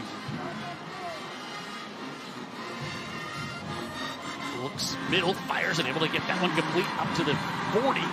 As Lacey showing off that whip arm, this time to Jordan Dees, his 30th catch of the season, and a first down up to the 41-yard line. Yeah, just a deep turn-in route. He's going to split the linebackers, throw it in front of the safeties, right on the numbers.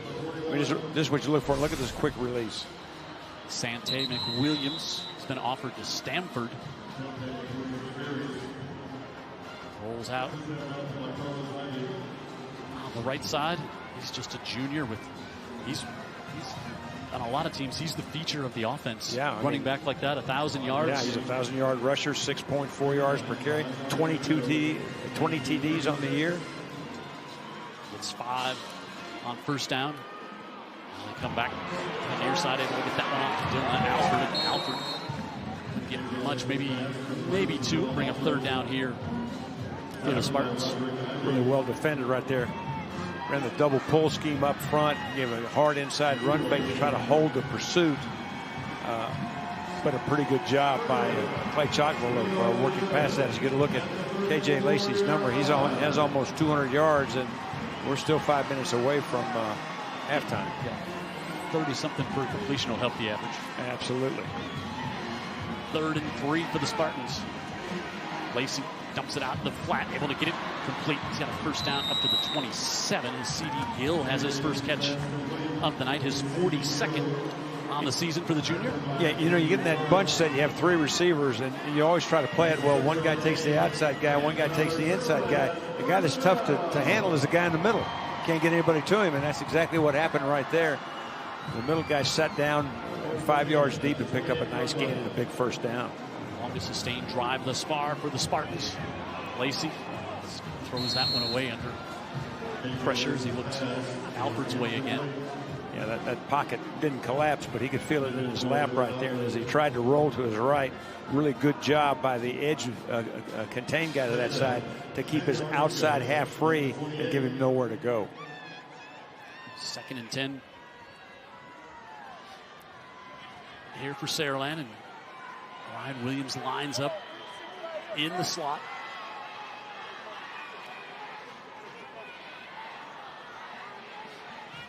He looks over to the Spartan sideline. Play clock inside 5, and now they'll snap it. Little play fake. Lacey feels pressure, now spins back, and as we dropped all the way back at the 44, they're going to say he was down, but the pressure coming from Nicarius Allen, his 7th sack of the season. Lacey tried to spin away from him, but Allen wrapped him up and brings him down for a huge loss. Well, as you said, Jim, they had 16, Williams. Yeah. They had Williams in the slot, and they tried to come off that look. You see Williams at the top of your screen. He's trying to run a bend route over the middle, but very well covered and great pressure, and just a really, really nice athletic play. Clearly down. To pull Lacey down. Yeah, he's clearly down. That's not a fumble, but 3rd and 20. Big sack. 3rd and 25. Williams up top, trying to bounce to the outside, and he will. Ryan Williams with his speed. He's going to be short of the first down, and now a late flag comes in. Well, that's the thing that he gives you. 3rd and 25, you throw the screen and give him a chance to make some moves, and he did. I thought he was going to run out of the back of the stadium for a second. Now let's see what the laundry is. Threw it where you're either going to see a block or a personal foul, and that's what we get. Late hit there. Well, that's going to give him a first down. Sure is. Let's watch Big here penalty. Let's take a look at it. At the end of the play. Yeah. We thought for a second, like you said, he was going to go right up. Yep. Out the back of the end zone. Watch here. Where you can see contact is made. Yeah, pretty far out of bounds. The penalty will be a first down. Oh yeah, that's well on the white. Yep. But that kind of player will draw those kind of things. I mean, you feel like you got to get him down. There is a sense of urgency. Yeah, and it's on the Saraland side, so the officials are going to hear that one as soon as that hit takes place. Now Jim, as well as I do, those officials are not going to be, influenced by anybody on the sideline. What a job they do, and what an honor for the officials to be here working this game. And tough games job all week. Tough job. 1st and 10 to the 16. Boy, there's a handful of plays you just think about. Boy, that had him stopped as 4th down, and now you got a new set of downs. Lacey floats this one to the near side, and Jordan Dees can't get away. A great open field tackle there by Jamarcus Jones, the senior corner. Yeah, think about it. It was just a snap of your fingers back. There was a great sack, and it was 2nd and 20. And boy, it looked like that Momentum was wearing that dark blue jersey. But Saraland is just so explosive. Sometimes throwing passes like that back across this week because you like your play set from the near hash maybe here. Sometimes he's trying to set up ball placement as well on this. Yeah, I think so.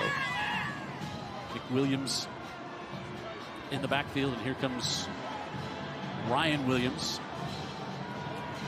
And they'll just hand it off to him, and he bounces the outside. Points wants a block, makes a move, and he's going to have the first down. He was calling for a block and didn't get it, but he...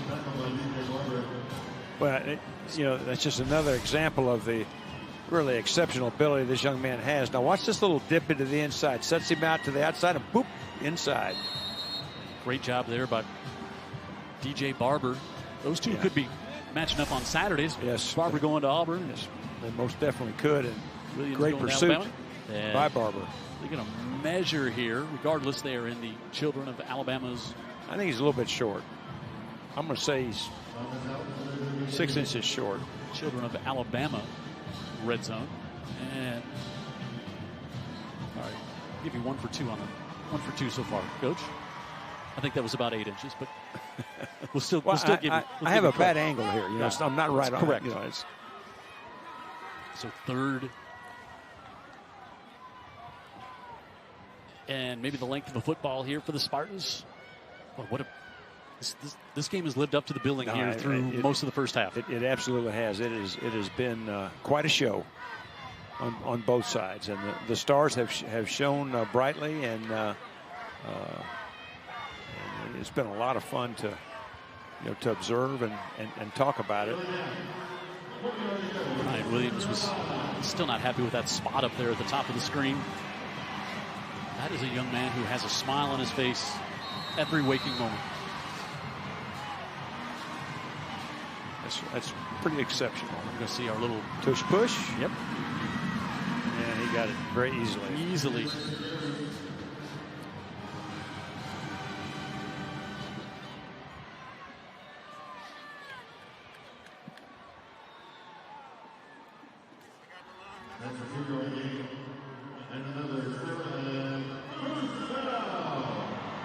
I'm looking at Williams here. He's up to 165 yards total offense.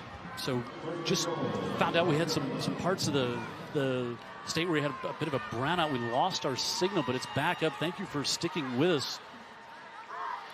And we'll kind of give you a recap here as the give inside. First and goal, McWilliams gets it in closer. Well, Jim, I'll have you with a recap. This is a heck of a football game.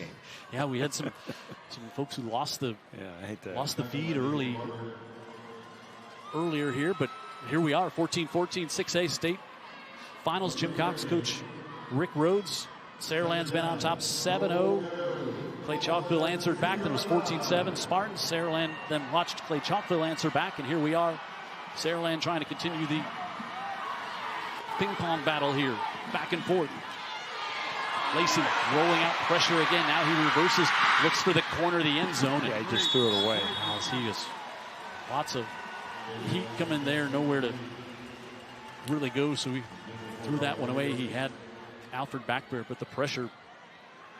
Well, they had a bunch set over there on the right side and then ran some motion over there. And I think they tried to run a little rub route and dump the ball in the flat. As you see the motion right there, but a really good job of getting upfield in a hurry by the edge rusher to that side and just forces him to throw that ball away. We talked about the speed of Pickett on the edge from Clay-Chalkville, and we saw an example of it right there. Right there, and now they'll put Ryan Williams at quarterback and split KJ Lacey out to the bottom of the field on 3rd and goal from the 2. Williams with 2 touchdowns here tonight, making a hat trick. 3rd touchdown here tonight. Alabama Department of Human Resources, Saraland touchdown. Williams has got 3, and the Spartans are back on top. Well, I think they caught him formation-wise where they were a man short to that side, and of course, with Williams' speed, makes it very, very difficult. And I tell you, that young man's putting on quite a show. He was the MVP in this game last year. And with 3 touchdowns here thus far tonight, Singleton makes it 21-14. He's rapidly approaching 200 yards total offense on his own. Watch here is. You can see the short side right there. Nice blocking, good wrap by the front side. White jerseys on blue jerseys. Easy touchdown. Yeah, Metcalf maybe taking out some of the frustrations from that first drive.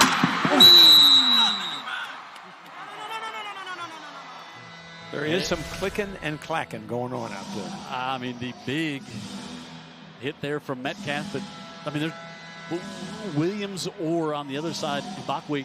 When they get nobody in the state going to catch him when they're running to the pylon like that. I mean, the speed that we see on this field tonight, I think is, I mean, we've seen a lot of football games. I can't remember many times I've seen as much speed on a field in a high school football game as we're seeing tonight. There are a lot of guys on both sides that can run. All right, so now after running 8 plays in the first 17 minutes of the game, they match Clay-Chalkville with their own 15-play drive.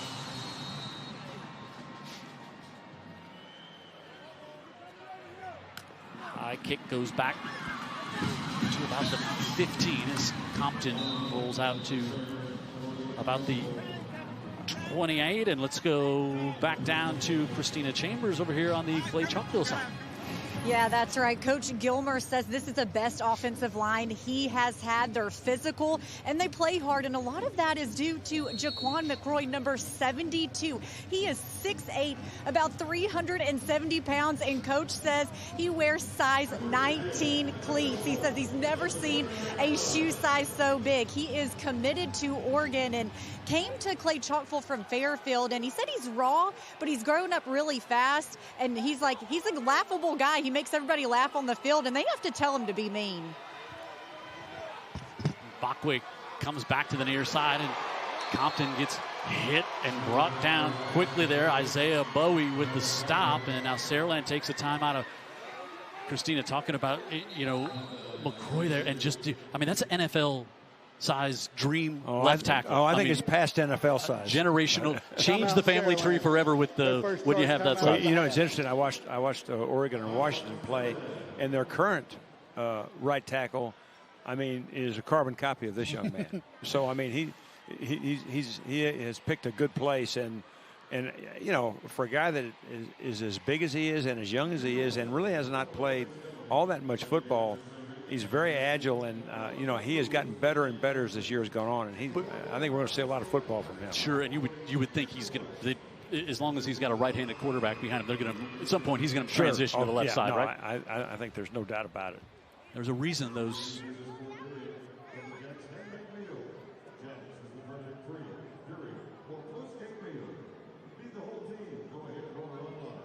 Third, and so they're thinking the 2-for-1 right here. If they can get a stop, yes, try to get a quick score, then get the ball back to start the third quarter. But they're thinking the 2-for-1 right here. If they can get a stop, yes, try to get a quick score, then get the ball back to start the third quarter. But they use their first timeout on that one after the big stick by Bowie.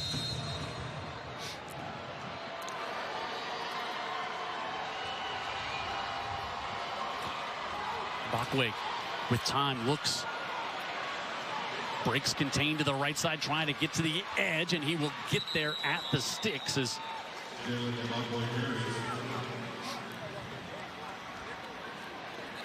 so we were talking about McCrory on that first touchdown. Watch McCroy right here. This is the first score, and it's a mountain of a human being out there. Well, you know, it's not many times that you see a defender whose stance has his head on the ground and his feet straight up in the air. I mean, it wasn't like a running 10-yard start either. He just lowered the boom. So first down, and Buckley goes through the middle. He's going to get this one for about 9, is in front of Curtis there, and able to get the catch. Jabari Staples, the junior. And now we see the up-tempo. And Clay still has 2 timeouts left now, and I mean, they're in the freewheeling zone now. They can take a shot.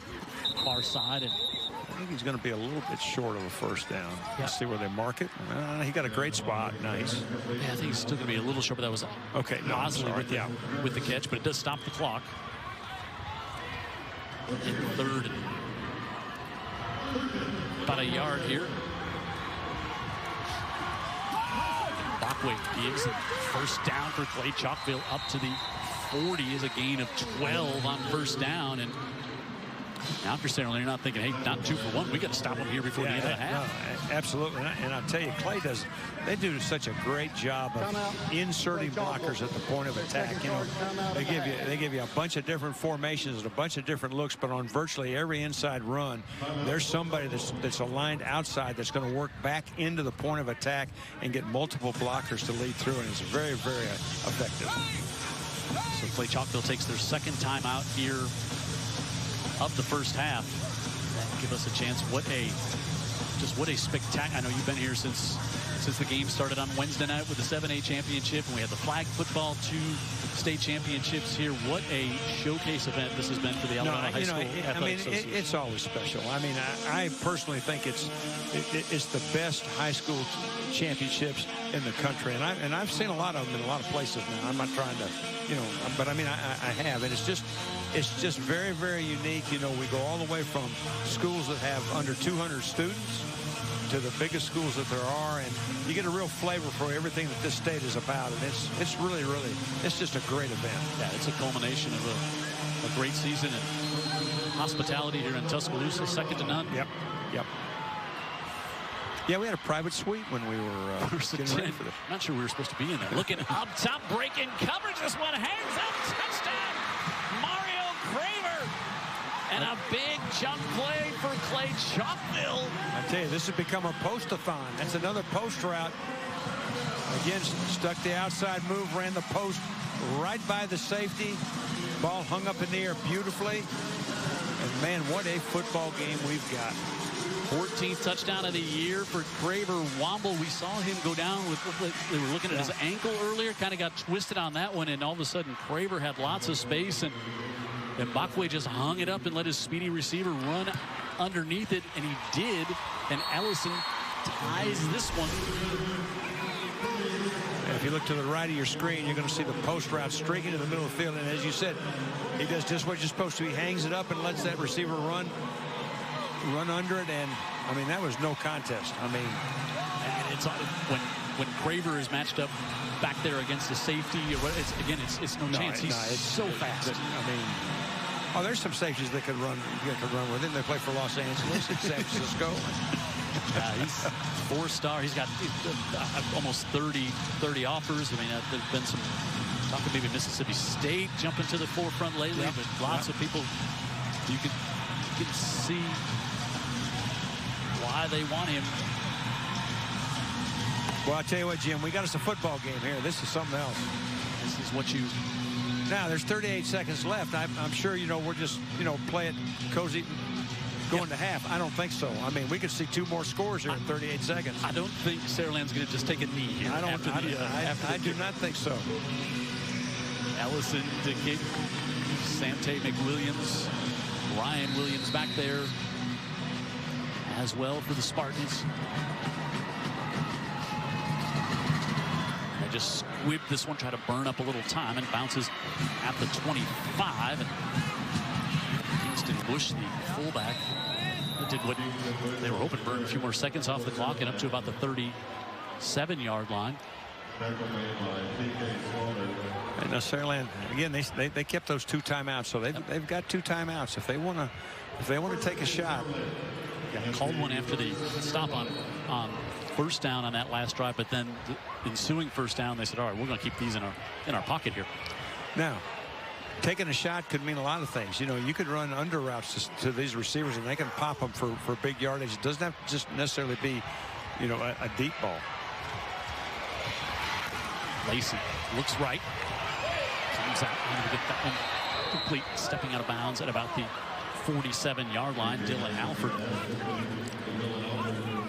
Well, I tell you what, that's really a great throw, and Lacey shows you his arm strength right there. He snapped that ball out there.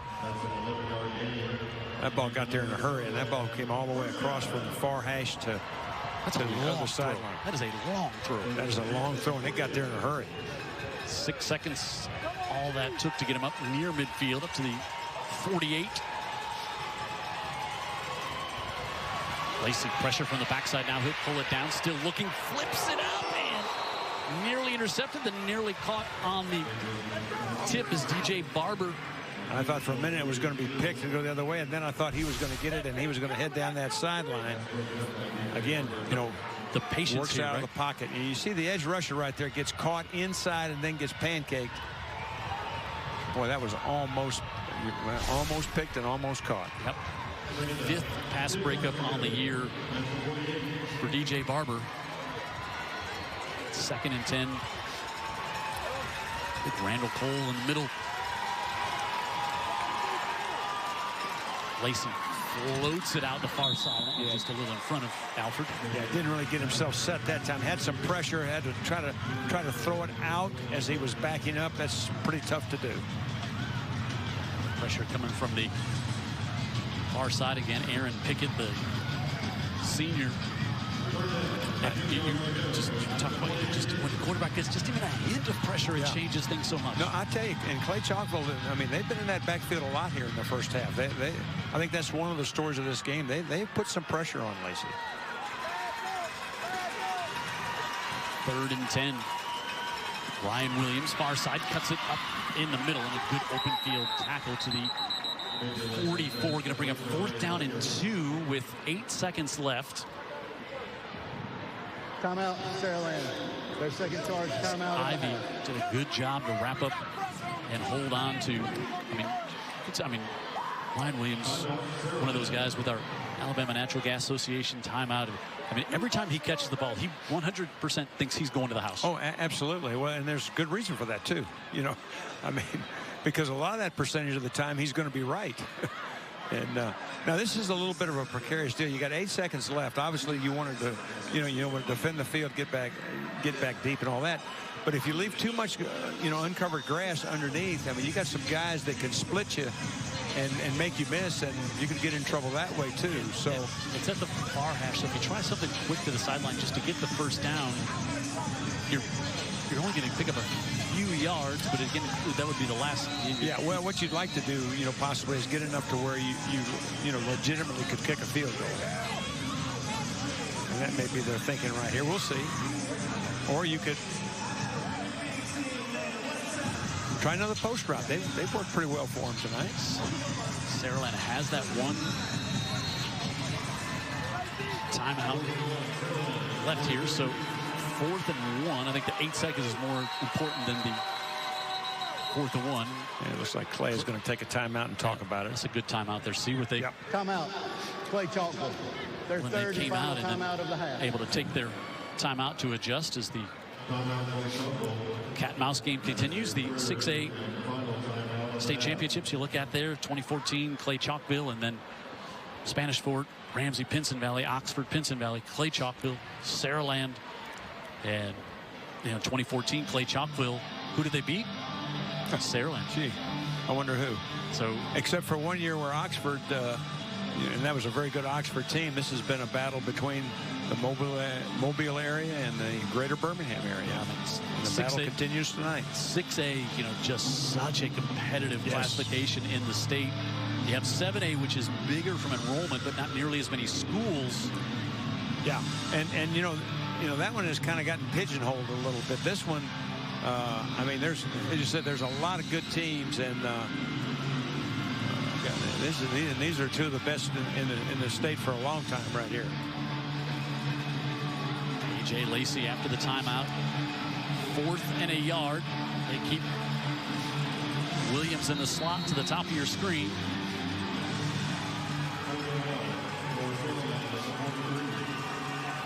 Here we go after the timeout. Lacey with a deep drop, pressure coming, gets away from the first, now rolls all the way back, and he is going to be brought down back at the 26, but he ran all the time out, but there's a flag way on the far side up at the 38-yard line. I don't know. I think it's going to be against Clay-Chalkville. Yeah, which will give, which will negate about a 30-yard loss and give them one more play in very, very good field position if, in fact, this is against Clay-Chalkville. That's a big penalty. Yeah, defensive holding. Yeah. And so you get one untimed down here. That's a big penalty. Yeah, but from a defensive, if it was a linebacker or DB, whoever it was, one quarterback scrambling around back there like that, at some point you just feel like you got to grab a hold of it. Yeah, no, I mean, that's, and of course the ability to be able to use your hands in a way that isn't going to get those things called is one of the really fine arts of being a secondary player. But so it'd be about 51 from here. That's still pretty good. Pretty good test of his range. He would have the wind at his back. Tucker Singleton is 6 for 6 on the year, but I think maybe just take a shot here to the end zone. Yeah, I think that's, probably take a shot, maybe something underneath to try to shake a guy clean. Williams goes in motion. Lacey, lots of time now, pressure coming, looking to the far corner for Williams, and it's broken up into triple coverage, and with no flags. Jim, I hate to correct you right there, but I think that was quad coverage. And now we got an injured Spartan down at the 40.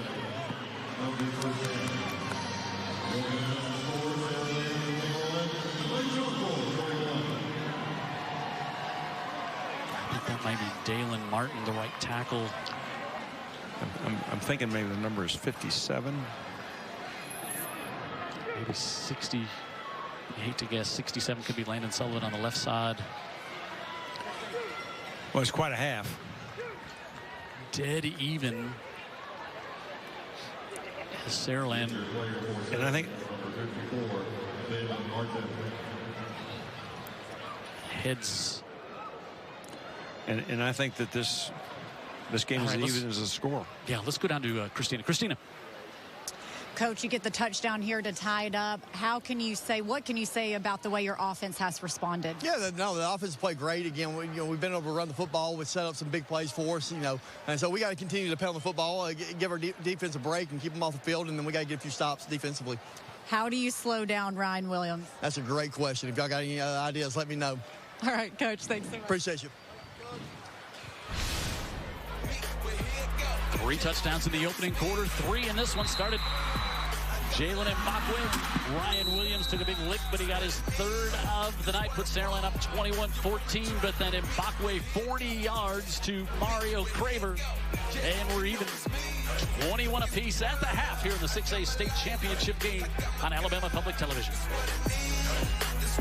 State is the best choice for my education. You can get a jump start on college by completing college credit while still in high school. Or get an associate degree in one of Jeff State's high-demand career programs and start earning great pay right away. How about saving thousands in tuition by starting at Jefferson State, then transferring to a 4-year university? And with online classes and 4 convenient campuses, I can earn a degree around my schedule.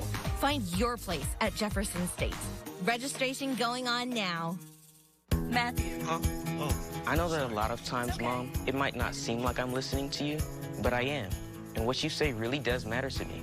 All the talks we've had over the years, including what you've told me about not using alcohol and other drugs, they stick with me, and they make a difference, especially at times that matter most. Hey, want a drink? No thanks, I'm good. So thank you, Dad, for preparing me for what's ahead. Thanks, Mom, for always being my biggest fan. Thank you for talking. Talk. They hear you. Everyone knows what the big man wants. Yep, bacon. Jax is bringing a sleigh load of bacon to its southern favorites. There's the big BLT, chicken BLT, and our bacon double cheeseburger. It's a bacon wonderland out there. Are you an enthusiastic sports fan? Want to have fun and get in on the action? Heck, yes. That'd be awesome. Have great attention to detail? Want to stay active? Definitely. Want to give back to the student athletes in your community? Obviously, yes. Then you'd make an excellent high school sports official. We need more officials in Alabama, because with no high school officials, there are no high school sports. Sign up today at highschoolofficials.com.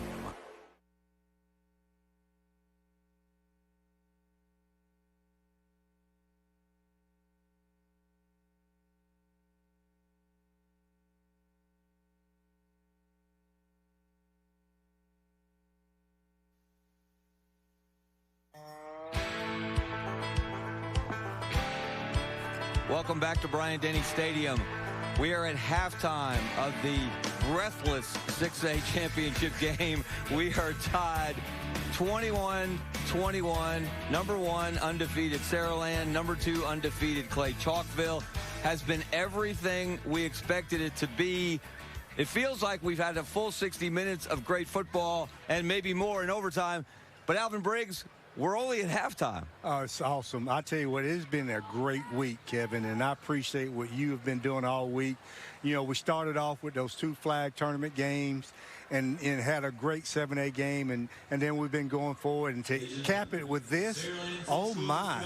It is exciting. If you turn away, you're going to miss something. Exactly. He is, of course, Alvin Briggs, the executive director of the Alabama High School Athletic Association, former Auburn football star, longtime friend. Alvin, I think today is a perfect capsule of what high school athletics in this state's about.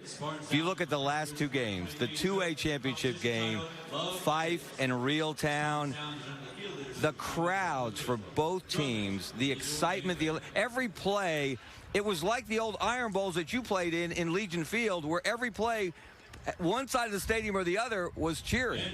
It's awesome. I mean, that's great community athletics.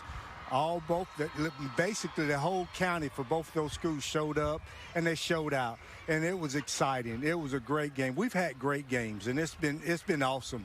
You know, from the 2A and 4A game this afternoon, early this afternoon, 1A, 3A, and 5A yesterday. We've had great weather. The city of Tuscaloosa and Mayor Maddox and Visit Tuscaloosa Tourism have been great hosts, and of course the University of Alabama have been great hosts, and it's been awesome. It's been perfect weather. I want to thank the university and everybody involved for giving us great, what they call it, community weather, because it's been the great weather we've had here. Yeah, it's been football weather. It's been a little crisp in the air, and really it started with that very first girls flag game, 1A through 5A, Winona and Montgomery Catholic. They go to overtime and win it, and Winona wins it on a 4th and 1. Yes. Samarian Franklin had an amazing game, the quarterback for Winona. But just the spirit we saw in that game has really carried through the entire week, hasn't it? Five of those starters that were playing for Winona, 5 of those starters that played, they started for 5 of them for a basketball game the night before. The night before. Played a basketball game, which they won.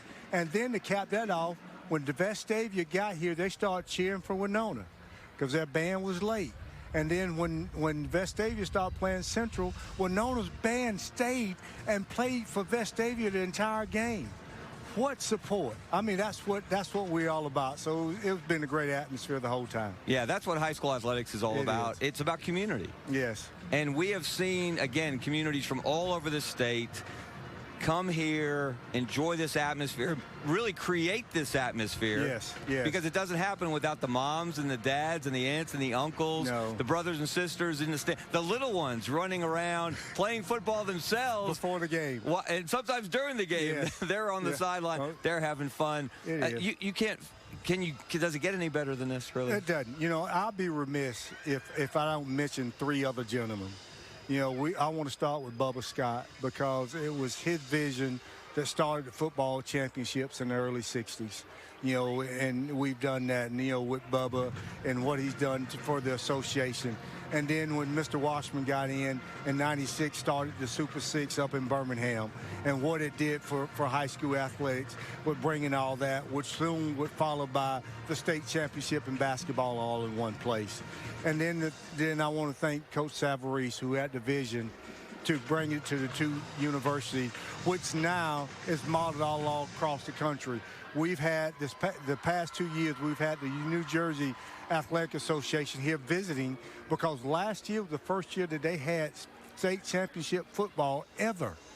Can you imagine not having state championship football? They never had state championship football. So they've been down here watching what we do to take it back to New Jersey. So to have that, and then to have Coach Bubba Scott's granddaughter as one of the color commentators here and did the color for girls flag football and been a sideline commentator with Christina. So it's been awesome, you know. So I couldn't be remiss without mentioning those 3 gentlemen who helped develop what we have here, who have a great legacy to go here with this Super 7. They certainly helped pour that foundation for what this event has become, and you're only helping to grow that and build on that. I met the executive director of the New Jersey High School Athletic Association, the Alvin Briggs of New Jersey, and he couldn't have been more excited to be here to see what he said. This is the model for high school championships across the nation. That's a tremendous compliment to you and everyone in the AHSAA. That's why I want to thank those 3 gentlemen for me, because they didn't want to lay the foundation. I'm just hoping to keep the train on the tracks,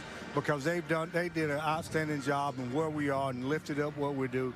You know, Coach Savarese couldn't be here to learn the weather. Coach Washman's been here since the start of it. He was here. He came in Tuesday night, and he's been here. So it's just exciting to him. He's been elated. So, you know, and I want to again thank you and Vince and for what y'all have done, because this has been exciting what y'all do, and ATP is taking it to another level. And I know we're gonna meet with Jack here in a second, but I just want to thank you. And, you know, Kevin, you and I go back 40 years now. I'm an ageist. Don't say that out loud. We go back 40 years. And, you know, here we are with this. And I want to, again, thank you for what you've done the past 2 years with ATP. Well, it's been a privilege for me to be a part of all of this. And I want you to flash back even farther than 40 years when you played in high school. Did you ever imagine that you would see something like this? Last year in Jordan-Hare, the year before in Protective Stadium in Birmingham, this year in Bryant-Denny in Tuscaloosa, where so many young men grow up dreaming of playing in these places. And to have the opportunity to do it as a high school athlete, Did you ever imagine that? It's unfathomable. I mean, because when we were going to the local stadium and playing, when you didn't think of this, but this is great. I mean, you have communities with a chance to go to places they would never ever get a chance to go. Think about the percentage of athletes to go on to play at the Division I level. It's not very high. But then you get a high school athlete who, for some of them, this would be the last time they put on football equipment, and they're in Tuscaloosa, Alabama, playing in Bryant-Denny. You can't tell me that's not the highlight. That's something they're going to be able to tell their great-grandkids, and that's what it's all about. And it's real, and it's the whole event. It's coming in the Walk of Champions before the game. Yes. And again, just, you see their eyes get big as they walk into this place. It is really special. And there's something Dabo Sweeney told me from Clemson. He was here Wednesday night watching the 7A championship game, that when you recruit a player from Alabama, you're getting a football player who is important to them. The sport is important to them, and you are a part of that tradition, my friend, and credit to you for everything you've done. We've got to run to a break. We're going to come back. Alvin's going to stay with us. We're going to be joined by a couple of other special gentlemen here in Bryant-Denny Stadium. Stay with us. We'll be right back on Alabama Public Television.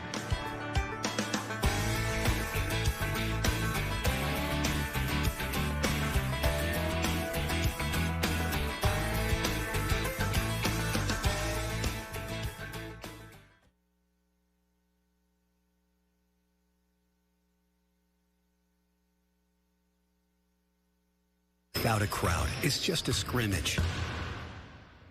A performance without an audience is just a rehearsal. Without your presence, high school sports and the performing arts aren't possible. Ensure that these essential extracurricular activities continue to enrich the lives of students in Alabama. Purchase a ticket to your local high school's game or performance. This message presented by the AHSAA.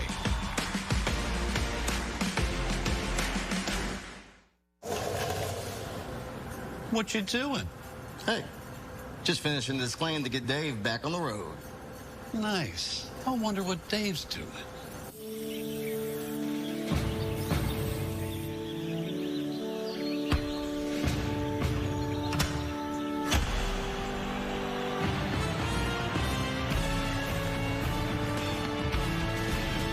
You do your thing.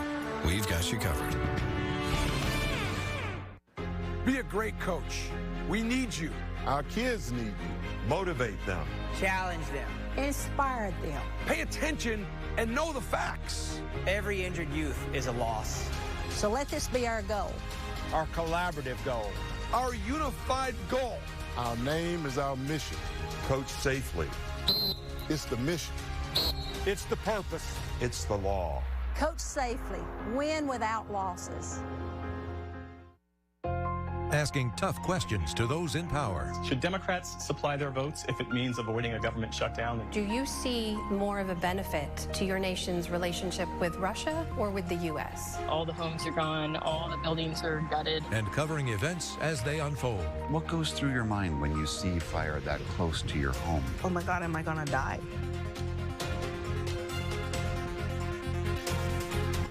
Tonight at 10 on Alabama Public Television.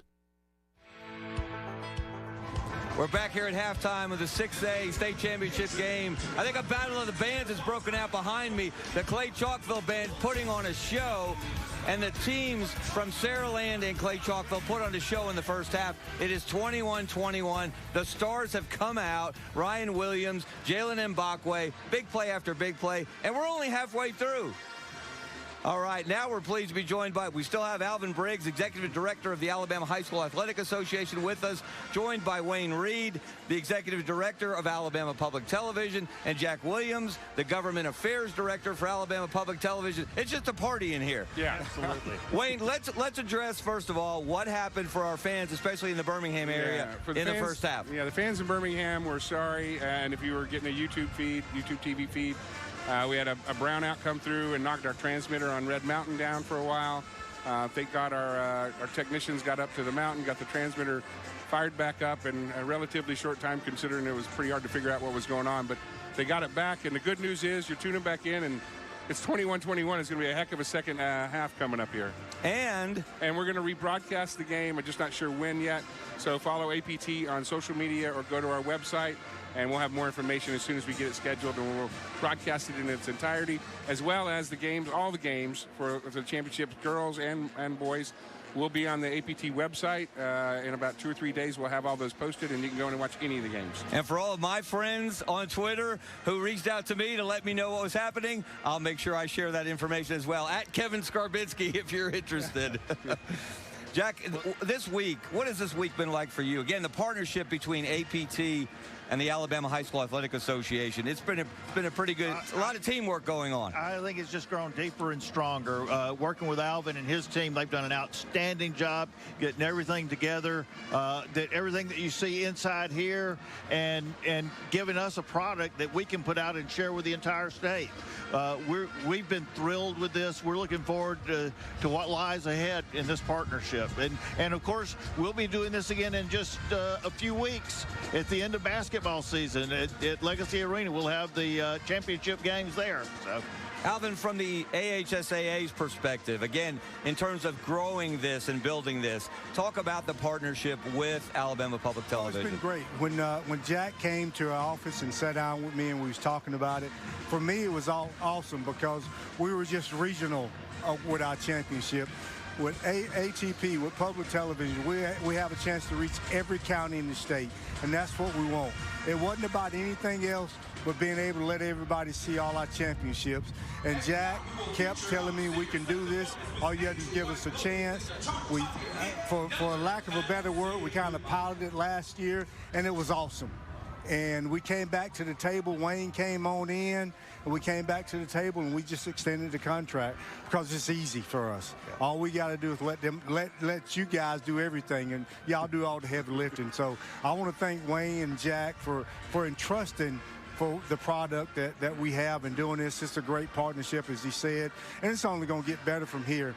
It's awesome. It's awesome. Well, we thank you for the unbelievable product, because what we've seen on the field the last 3 days, outstanding. I see why there's coaches from all over the country flying in here to watch these players, because they're some of the best in the nation. Oh, it's a who's who. Steve Sarkisian from Texas is here. Hugh Freeze from Auburn is here. I suspect the head coach of the University of Alabama may be somewhere in the vicinity. Maybe not within the confines, because he doesn't want to create a mob scene of autograph hunters. But yeah, it's been Dabo Sweeney was here, Antonio Langham. I mean, it's been a who's who. Carnell Williams from Auburn has been here. The Cadillac. Bo was here on Wednesday night. Bo Nix was here on Wednesday night. We didn't even mention Bo Nix. Yeah. He's on tomorrow night. We'll find out if he wins the Heisman. Absolutely. He's one of the finalists. Yes. But he was here to watch his dad coach Central Phoenix City to the 7A state championship. So his younger brother who plays at Clemson was here. So the whole family is That's dad. Awesome.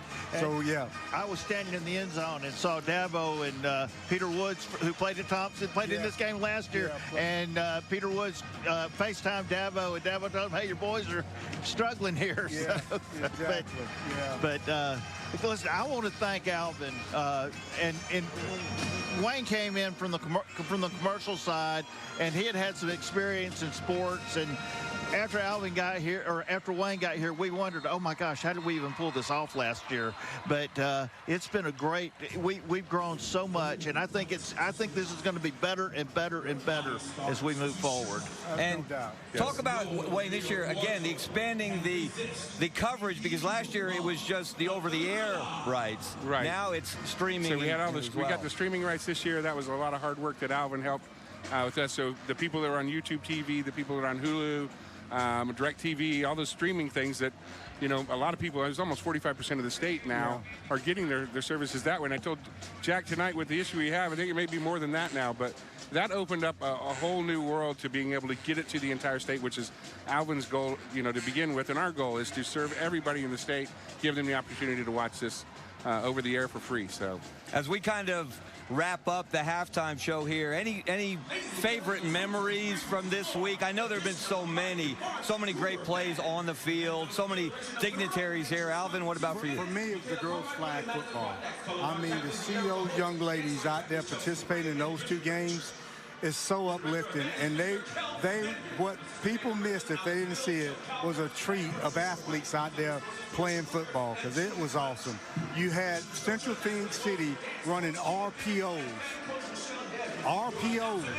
Yep. I call it the old triple option, but today they call it RPOs. You're old school. Yes, RPOs to play.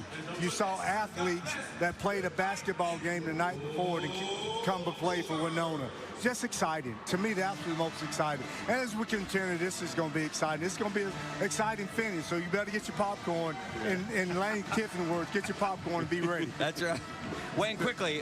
So I would say quickly, the field on the play. I think, I've enjoyed watching the bands, and I've talked to a lot of the students of the fans and of the bands and the cheerleaders, and that's just whole part of what this is all about. And you see the support of the communities come out, and for me, just seeing the support and everybody coming together to support the teams is phenomenal. That was correct. That's awesome. There were really two plays: the not tackle, but the play at the end of that forced overtime in the Winona Montgomery Catholic game. That was just a phenomenal athletic play. Yes. And then the one-hand interception. Yes. Ronnie Royal from Gulf Shores. Yes, absolutely. Fabulous play. You're an old DB. Did you ever make a one-handed interception like that where your vertical was about 48 inches off the ground?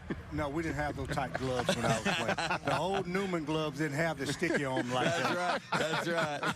But Kevin, beyond that, it's been working with all these great people here. AHS, our team back at APT. Everybody here at the stadium has been phenomenal.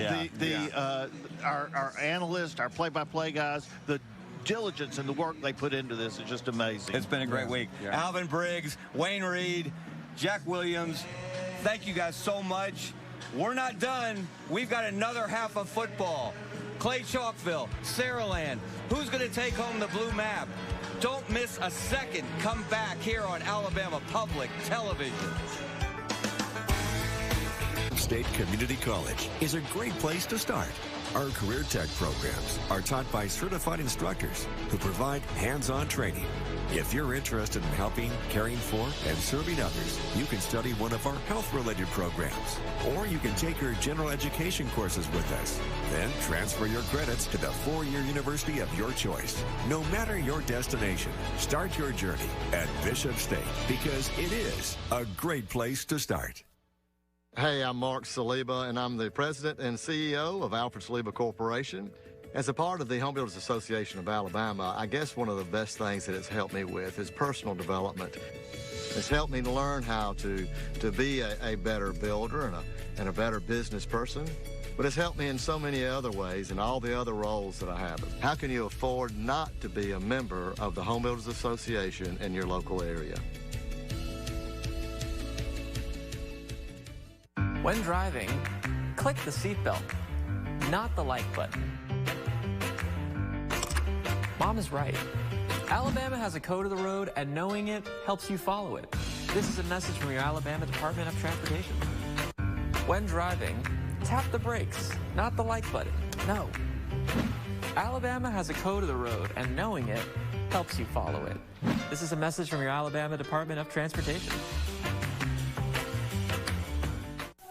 There's power in the simplest of actions, like one neighbor helping another, where everybody looks out for everybody else.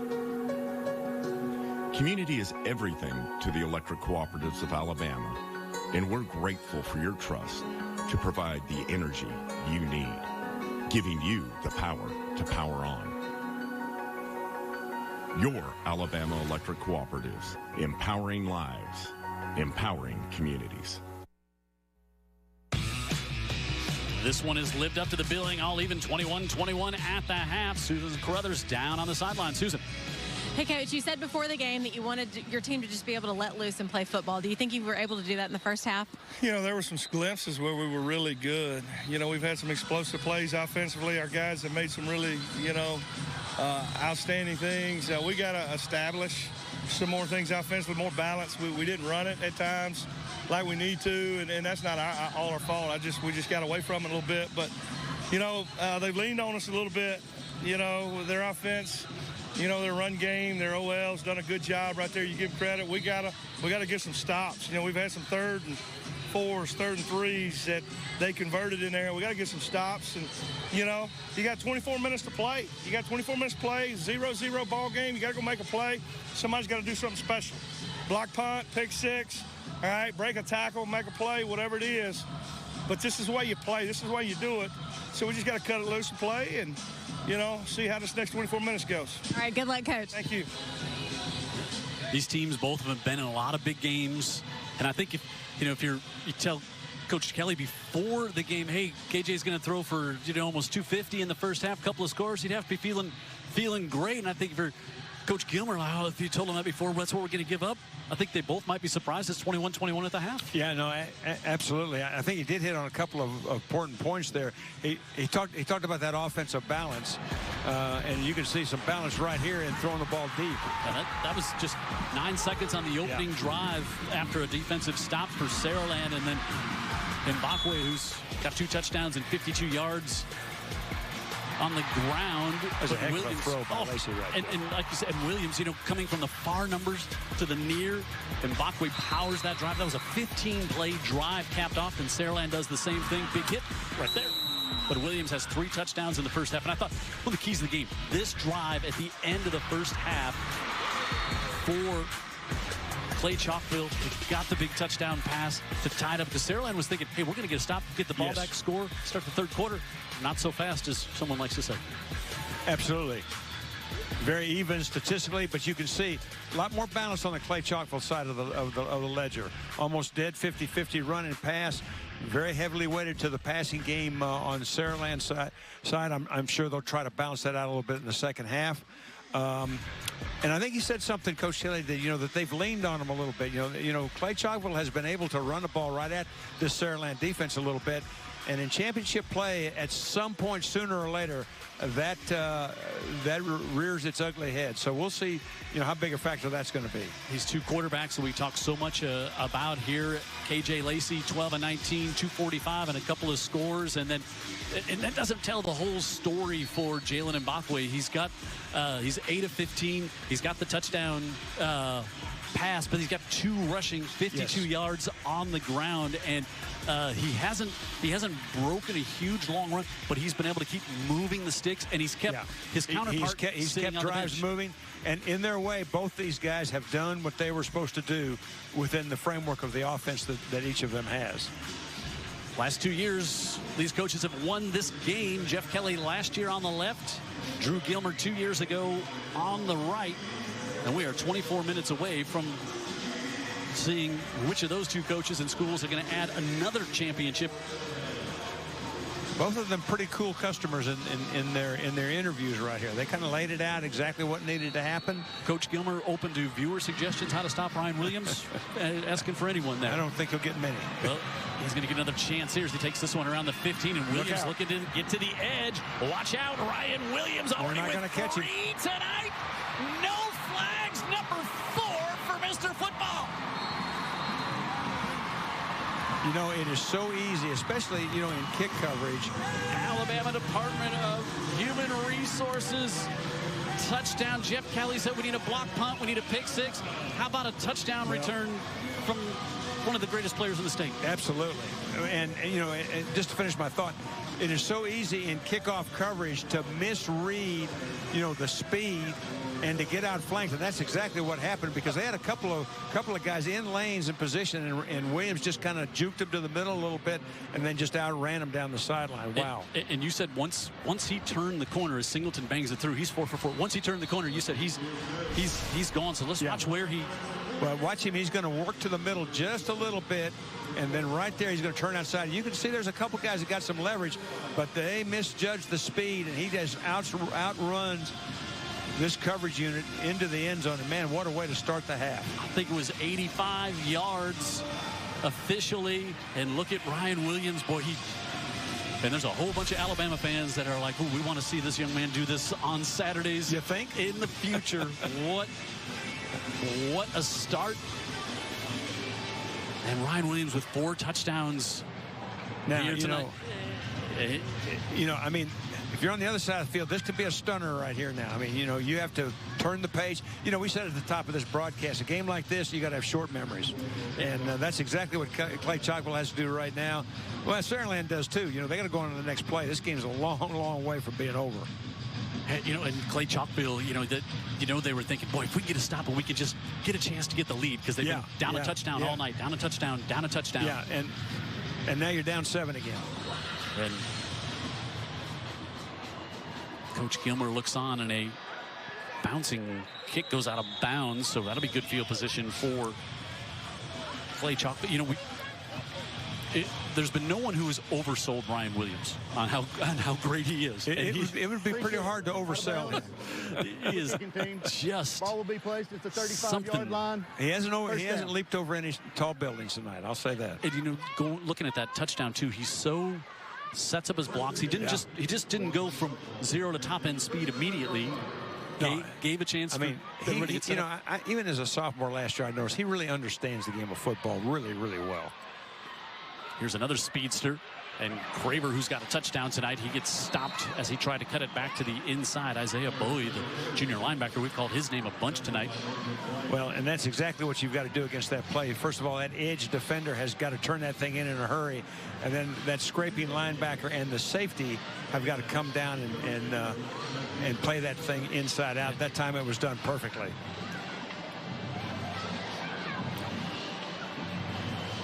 Bowie goes out after making the tackle here. Buckley hit in the backfield, wrapped up, and we were talking about this defensive line for Saraland. He's going to need to get some more pressure on the Cougars, and Jermaine Paramore, the senior, with his 8th tackle for a loss, but we've got a flag. That's all the way back where you would guess maybe a defensive holding at the 45 downfield. Potentially get it out. Yeah, that was way downfield, Will. It didn't have a chance to. The play didn't take very long. No, I'm really kind of surprised. Of course, we were involved in the interior, but after the play, that's unsportsmanlike conduct on the defense. That's big penalty. 15 yards from the end of the play. First down. Wow. All right, so at the end of the first half, we saw that Dalen Martin, the right tackle, went down for Saraland. Susan's got an update. Susan, oof. Yeah, guys, it looked rough. Dalen Martin was carted stretcher. He spent all of halftime being checked out by trainers. Just got back out on crutches. He has a leg brace, his knee, but he did not want to leave this game. He wanted to watch the game with his teammates on the sidelines. Boy, that's a big loss. This front for Clay-Chalkville has got pressure on KJ Lacey with the starting 5 up front in front of him, and now you lose your right tackle. But that penalty goes from 3rd and 13 now to a first down, and Mbakwe gets out of that one. The ball came loose and it was taken away by Paramore. I think Paramore just took the football away for Saraland. They get the turnover. Jermaine Paramore, who just had the big tackle that was negated, strips it away from Mbakwe. And I mean, he just ripped it right out of his arms. I mean, the ball never hit the ground. Well, that was that quarterback power play, little counter action out there. Had good yardage, but man, what a play at the end of the play by Paramore. Wow, and so this one got negated after a personal foul after the play. Paramore came in, put the big hit. And a little twist right there and looped him from left to right. And now Paramore, look at the big fella getting downfield. And Mbakwe still on his feet. Yeah, he just rips it. He just rips it right out. Yeah, with one arm. And Paramore, and now pressure coming, and Lacey just has to throw that one away. And you know, Coach, I know you watch some of Saraland's games leading up. There's another flag at the 50, but this front has been able to harass, is fast enough to harass Lacey that I don't think he's faced a lot of that this year. Yeah, no, I mean, much more so than anything that I saw. I mean, they have been frequent visitors to the backfield, and they're going to get 5 yards tacked onto that. 5 yards from the previous spot. First down. Ineligible downfield. And coming off the edge, as you see Paramore over on that Saraland sideline with it's the first turnover of the game, right? It is, yes. The first half was flawless. Now back to the 40-yard line here. Clay-Chalkville, they need a stop on this drive. Don't want to fall behind by 2 scores. Lacey to Williams. A move at the 40. And he'll get 6 of the needed 15. All right. Christina's down on the sideline. She's got a special guest for us here just a couple minutes into quarter number 3. That's right. I'm with Billy Joe Wara, Chief Executive Officer with Jax, a proud sponsor of the HSAA. How does it feel to be here in such a great environment tonight in this 6A championship? Yeah, it's so amazing to be part of all of this. There's so many proud parents and community members and fans who came out to support these student athletes. And Jax is really proud to be a part of it all and to be able to support not only the communities, but also the students who are participating today. And you are in a lot of communities, restaurants throughout. What does it mean to have this partnership and see different schools, fans, bands, cheerleaders, players come out, play these games, and obviously you guys be a big part of that? Yeah, you know, Jax has been part of Alabama athletics for many, many years, and we've been part of the South and Alabama for the last 60 years. So for us, this is just part of the tradition. All of these fans, all of our guests, all of these students are part of what has helped make Jax successful, and we hope just to be able to give a little bit back to the community and to be able to support them as they try to grow in their success as well. And what's your message to fans who are going to leave this game tonight before they head home? You know, there's a number of Jax on the road that they can order, and there's many ways to enjoy Jax. So if I were a fan, I couldn't think of anything better than a hamburger or a milkshake, or maybe even some fried chicken as a treat on my way back. Thank you so much for joining us, and thank you for being a proud sponsor of the HSAA. Thank you so much for having us. And it doesn't have to be an either-or proposition. You could have the hamburger and the milkshake. I was going to say, I'll take one of it. Don't forget the chicken. All right. Lacey flings this one, looking for C.D. Gill. He hauls it in at the 27. What a throw from Lacey. Well, I tell you what, he threaded a needle, too, because that was a deep bench route right there, and he had a flat defender under and a safety over the top. He put it about the only place he could to give that ball a chance to be caught. This is a heck of a throw and a great catch. 3rd and 1. And they move it down to the 27. Williams with 4 tonight. Ryan Williams makes a move and he lunges inside the 10. 1st and goal. Boy, he's feeling it tonight. Children's of Alabama red zone. That screen is so difficult because, you've got to be able to get him inside, outside. You just can't give him an angle to go because he's going to break it for 5, 6, 7 yards, even if it's very well defended. After the turnover, Saraland trying to cash in. They got it at their own 45. They've not led by more than 7 inside. Sante McWilliams and Randall Cole and others in there in the middle as Macarius Allen, the linebacker, came up to help stuff that run. Not a lot, but solid 3 yards now inside the 7. What a night for Williams. And of course, what that doesn't show is the other 2. Yeah, it's the other 2 for right. 85-yard touchdown and a touchdown run. And that average is pretty good. Lacey looking to set up a screen out, a little cross drag, able to get it. What a great tackle on Jordan Dees as Carlos Ivy dragged him down and took away a sure touchdown. And Dees thought he was going to get in the end zone, but Ivy gets him down low. Watch this throw off his back foot right here. Just snaps that ball out there, and hadn't been for that shoestring tackle, that ball was going to be in the end zone. I mean, back in the day, arm angle was just, it wasn't even it wasn't even a word that was discussed among quarterbacks. No, but I mean, that was all arm right there and had plenty on it. 3rd and goal. Nobody was expecting the snap, and Ryan Williams and flag. That's another big penalty right there. False start, and that's gonna 3rd and goal back to the 7. Big difference between 3rd and goal at the 2 and 3rd and goal at the 7. 3rd and 2. You saw the direct snap was coming to Ryan Williams, and now you go back to the 7-yard line.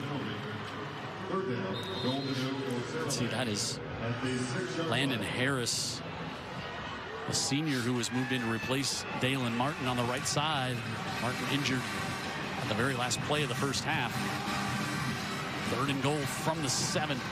Williams in motion. They pass it to him. A flag down. He wants to throw it. Now he dances around, and now he falls down. And we'll see. Are they going to maybe get Williams maybe in motion before? Yeah, you know, it may have been that they weren't completely still before the motion started. So we'll see. Like Clay-Chalkville will decline that, and they'll have to send out the field team. Boy, 3rd and goal from the 2, and you get the false start. On the offense. 3rd and goal from the 2. Penalty will be declined. 4th down. And you end up trying to field goal from the 25-yard line. Be about a 35-yard attempt. 6 for 6 on the year for Tucker Singleton.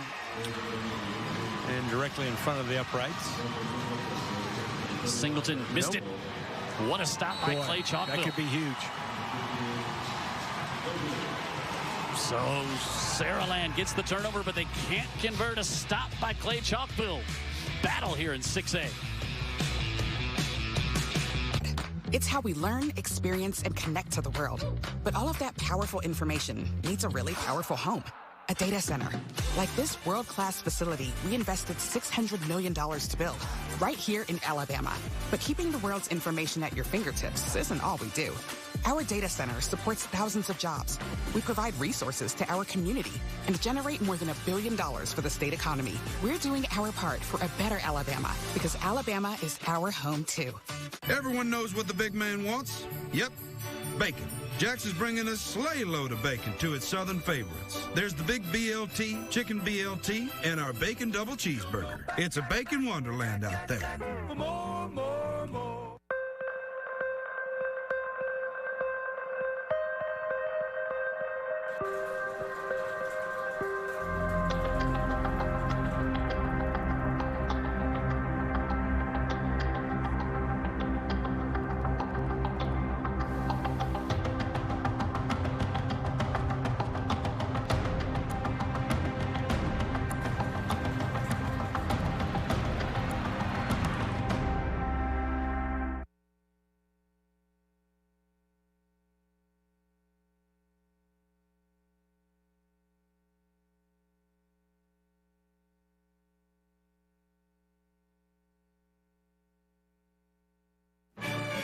I'm Todd Stacy, host of Capital Journal here on APT.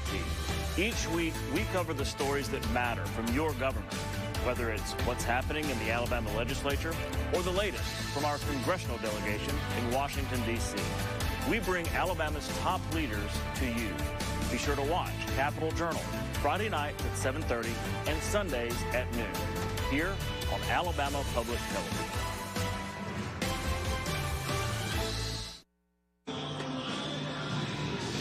Approaching the halfway point of the 3rd, Jim Cox, Coach Rick Rhodes here in Tuscaloosa. Bryant Denny, the finale of the Super 7, Saraland and Clay-Chalkville here in the 6A battle in a huge defensive stand by the Cougars after they turn the ball over. And now Onsley goes out to about the 27. And speaking of the Cougars, let's go back down to their sidelines with Christina. Well, you really talk about the turning point for Clay-Chalkville, and head coach Drew Gilmer says it was the Thompson week. They were down by double digits in that game, and his kids didn't panic. They kept playing and found a way to win. He says that was the turning point for them, and it really gave them a lot of confidence in close games. Yeah, what a win for this program over 7A Thompson. Had won 4 in a row, came up just short on Wednesday night. And Bachwick looking to get to the edge and look out. Not going to catch him. But there's a flag back at the 32. Will it take away the 73-yard touchdown? It appears it will. It almost certainly has to be a hold right here. And that, boy, that's that could be a backbreaker. That'll test their mettle right there. Womble was out on the edge, number 15, and he's going to be the one that gets held here. But watch what makes Mbakwe so special. Well, you see an outside hand on number 11 right here, and on the edge. I think they threw His hands are on the outside. There's a couple things that could have been called, and I think Compton is probably the one, number 3. And 73 yards wiped away, and so not many penalties in that first half, and now suddenly 2 key penalties on Saraland. 2 big-time penalties, a turnover already in this half. So, you know. Oh, and a kickoff return. Yes, for a and a kickoff return. You know, those are all things that are no-nos from a coach's perspective. I mean, we have played 7.5 minutes here. Yes, we have. In the third. 2nd and 8, and this one's short-armed and incomplete. He's looking to get that one. And you know, we talked about out to Chambers. In a game like this, you got to have a short memory. Clay-Chalkville's, you know, they got to forget that and go on to the next play. This is a huge 3rd down right here.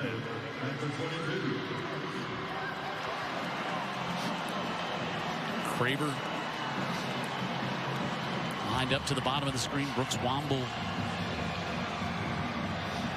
there. Dalvin Gully, the corner, matches up against Craver. Play clock at 5, and Bachweg gets it off. Good pocket. Now he'll step up. Now he wants to scramble across the 20, puts on the brakes, lunges across the 30, and he's gonna have the Cougar first down. Yeah, this is really a great athletic individual move right here. You're gonna watch him now. Once he pulls it down, now he is just gonna be a will-o'-the-wisp. Nothing doing right there. Now watch this cut right here where he works back inside against the grain right there. Good body lean, keeps those feet churning, and picks up a huge first down. Got around Antonio Coleman, a potential teammate, both committed to Alabama right here in Tuscaloosa. But and just the football IQ to know, I just got to get the sticks. I don't need the home run here. I got to get the sticks, the first down, keep the drive moving. Chris Thompson blows that one up for Saraland. We had loss of a yard. 21st tackle for a loss on the year by Thompson. Yeah, that looks a little bit like the scene from The Longest Yard. I mean, the original with the arm bar across the face where he said... There was a time you could do that. Where you said you broke his neck. Broke his neck, yeah. I think he did break his neck, I think is what they... Yeah, exactly. Old school longest yard reference here at the Super 7. Loss of a yard. Bachweg keeps it right up the middle. And face mask is going to be a big-time face mask right there. Again, that quarterback power, you know, kind of a counter play off of that sweep action right there. So tough to defend, and very well blocked, and he sticks it right up the chute, and they're going to tack on 15, I feel sure. Yeah, he picked up 15, and I think they're going to add 15 more. That's going to take it down inside the 40. And those, you hate those, but the coaches can live with. Personal foul, face mask on the defense. Penalties a little bit, not a mental mistake, just trying to make a play. Just happen to, those are going to happen in a football game, but boy, big here to add, turns a 15-yard gain into 30. Pretty nice trap block up front by number 65 for Edric White. Edric White was just trying to get him from behind, and also you might have noticed that Bachweg's a little shifty, and things move very quickly. You know, you're grabbing at one thing, and pretty soon it's the next. And there is Antonio Coleman. The big nose tackle for Saraland in. Well, we had talked about him, though we hadn't heard his number called very much tonight. Well, that right there will get your attention. Yeah, Onsley. Greco-Roman style type takedown. It looked more like he was throwing down a sack of potatoes to me. Loss of a yard. 2nd and 11 for the Cougars. Craver in motion with a lot of speed. He takes the handoff.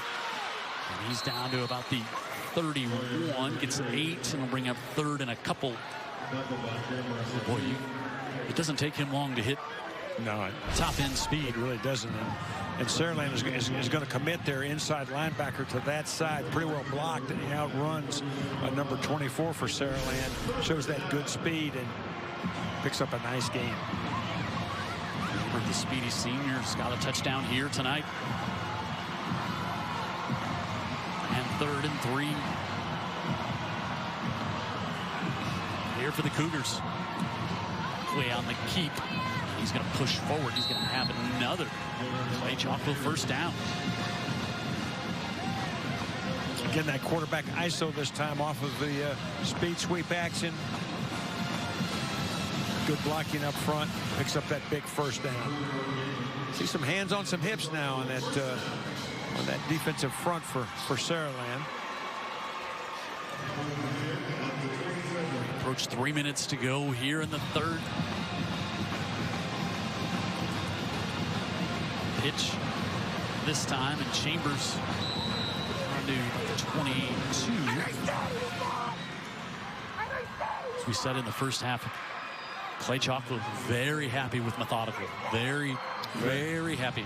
Very much so. You see again, hands on the hips. That, you know, that's the universal sign that maybe that defense is getting a little wear and tear, a little bit tired.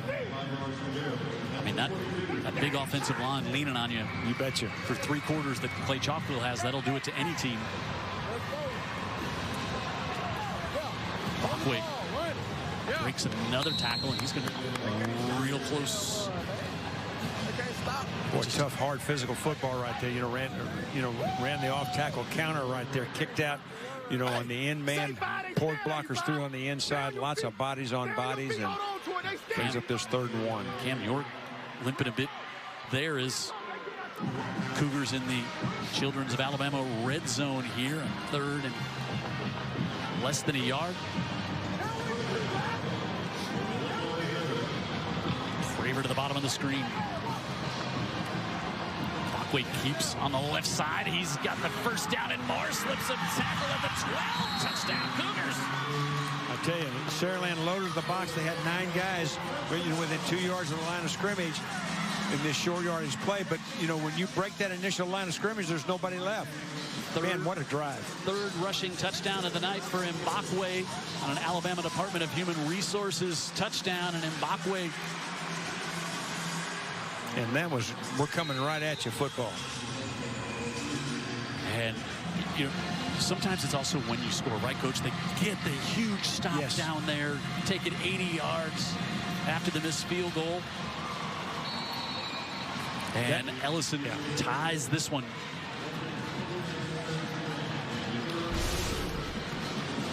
Let's see, how many did Saraland have on the field here? 1, 2, 3, 4, 5, see, there's 9 right there at the line of scrimmage.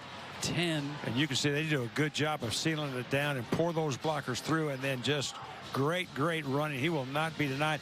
And a nice job of sustaining blocks now. 3rd on that the is ground. What's called a statement drive. It goes back to the stop they got at the other end. Is Mbakwe. He just gets down, and sometimes he's 6'1", but he gets low, and it's almost like he becomes hard to see. And then when you do see him, he's like the Roadrunner racing past you.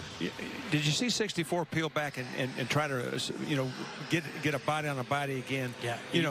Adrian Spivey. Wow.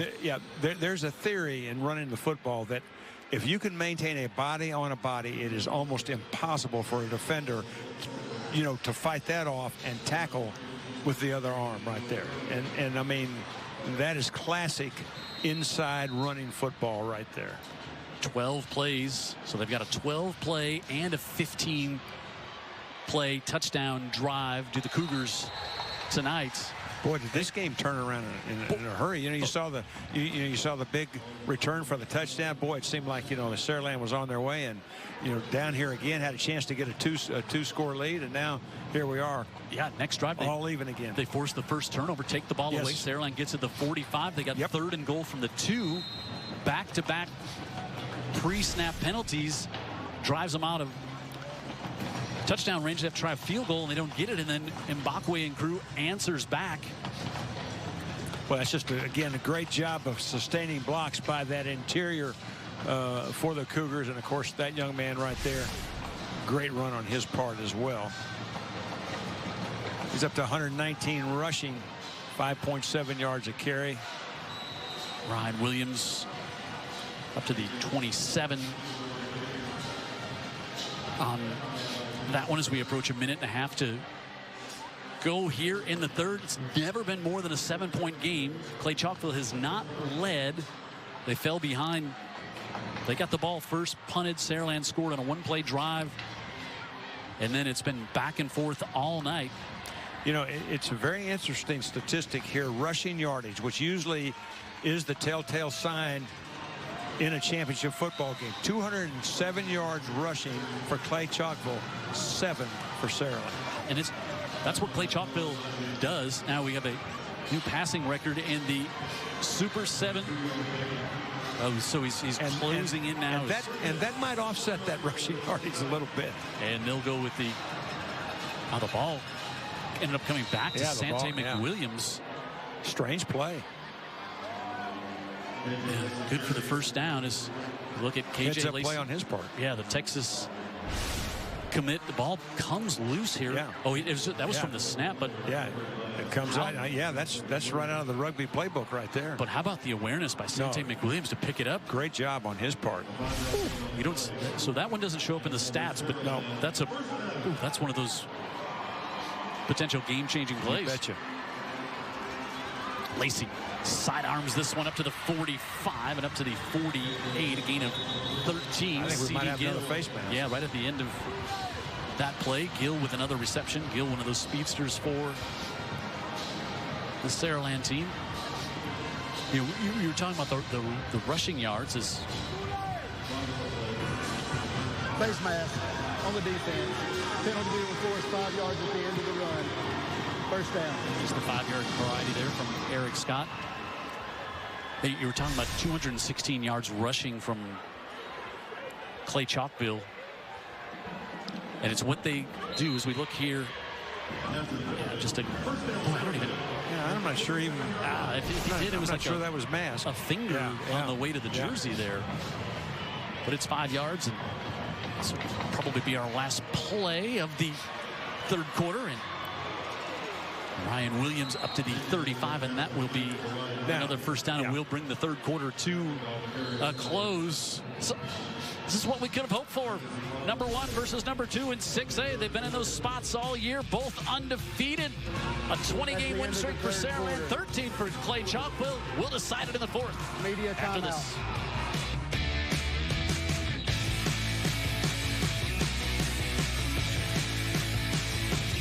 Being a patient can make you feel helpless and vulnerable and scared.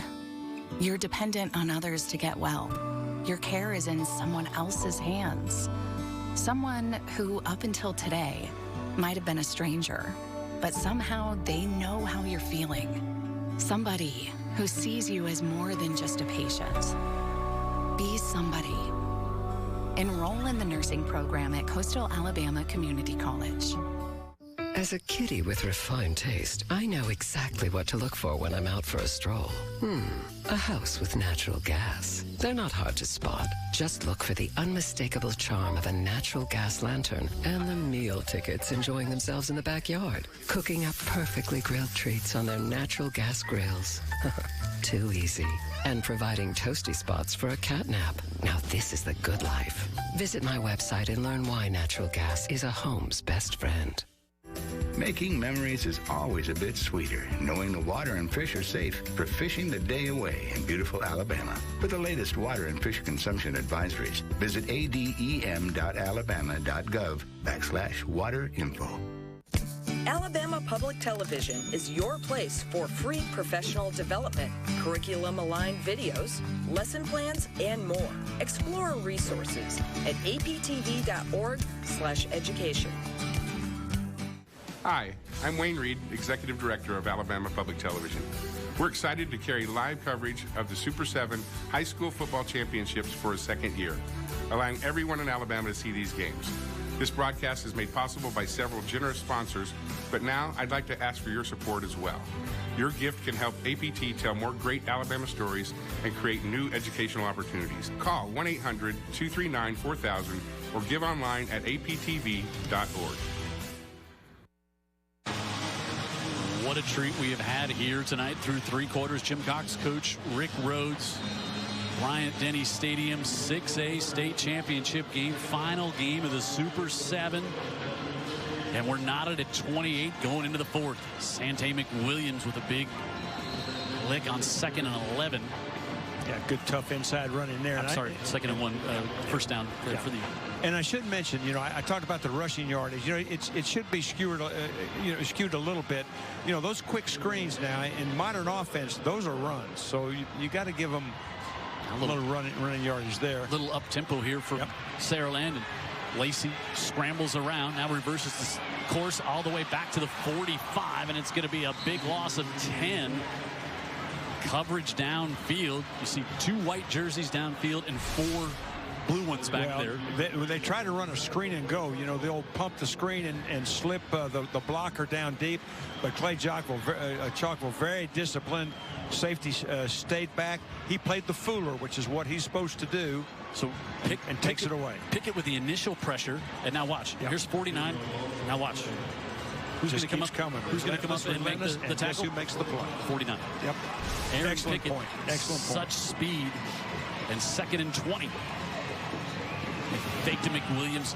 Bounce it out to the near side. And a move at the 40. C.D. Gill to the 36. So he'll get 9 back and going to bring up 3rd and long here for the Spartans as Barber hustling down there on the tackle on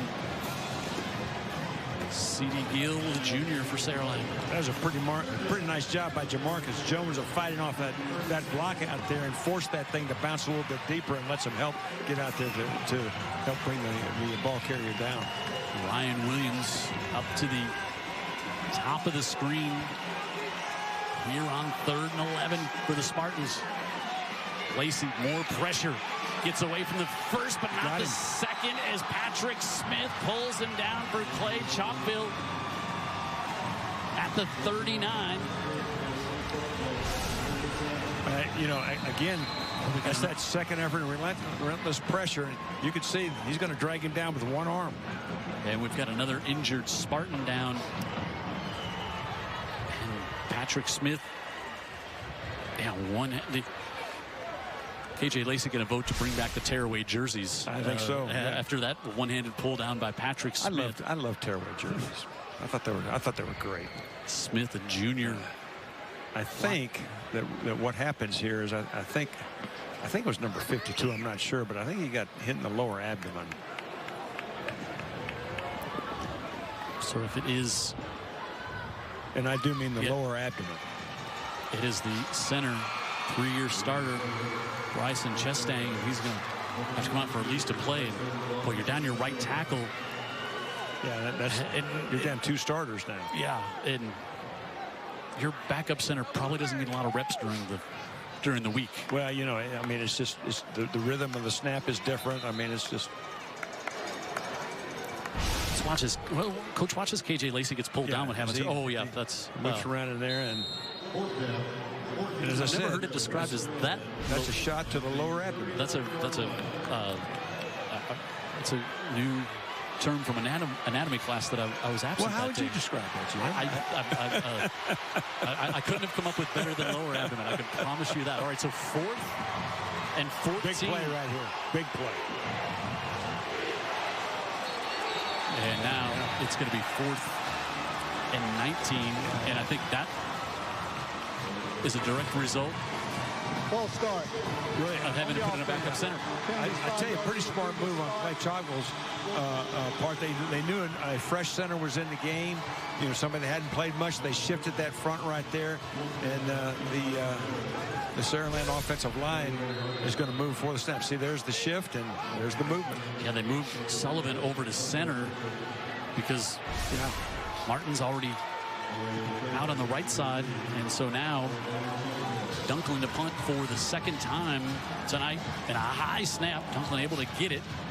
It's a pretty good kick after the high snap. It takes a very good Saraland bounce all the way down to the 7. That turned out about as good as it could for Saraland. So much talk coming in tonight. Jalen Mbakwe. And that's kind of his game. You know, 120 passing, 119 rushing. And 4 touchdowns, had 5 touchdowns on his birthday on the big night when they beat Thompson. That Christina said that was the game that Coach Gilmer said turned their season around. So he had 5 touchdowns that night on his 18th birthday. Led the band for a little bit as well. He did it all that night. And now how about this?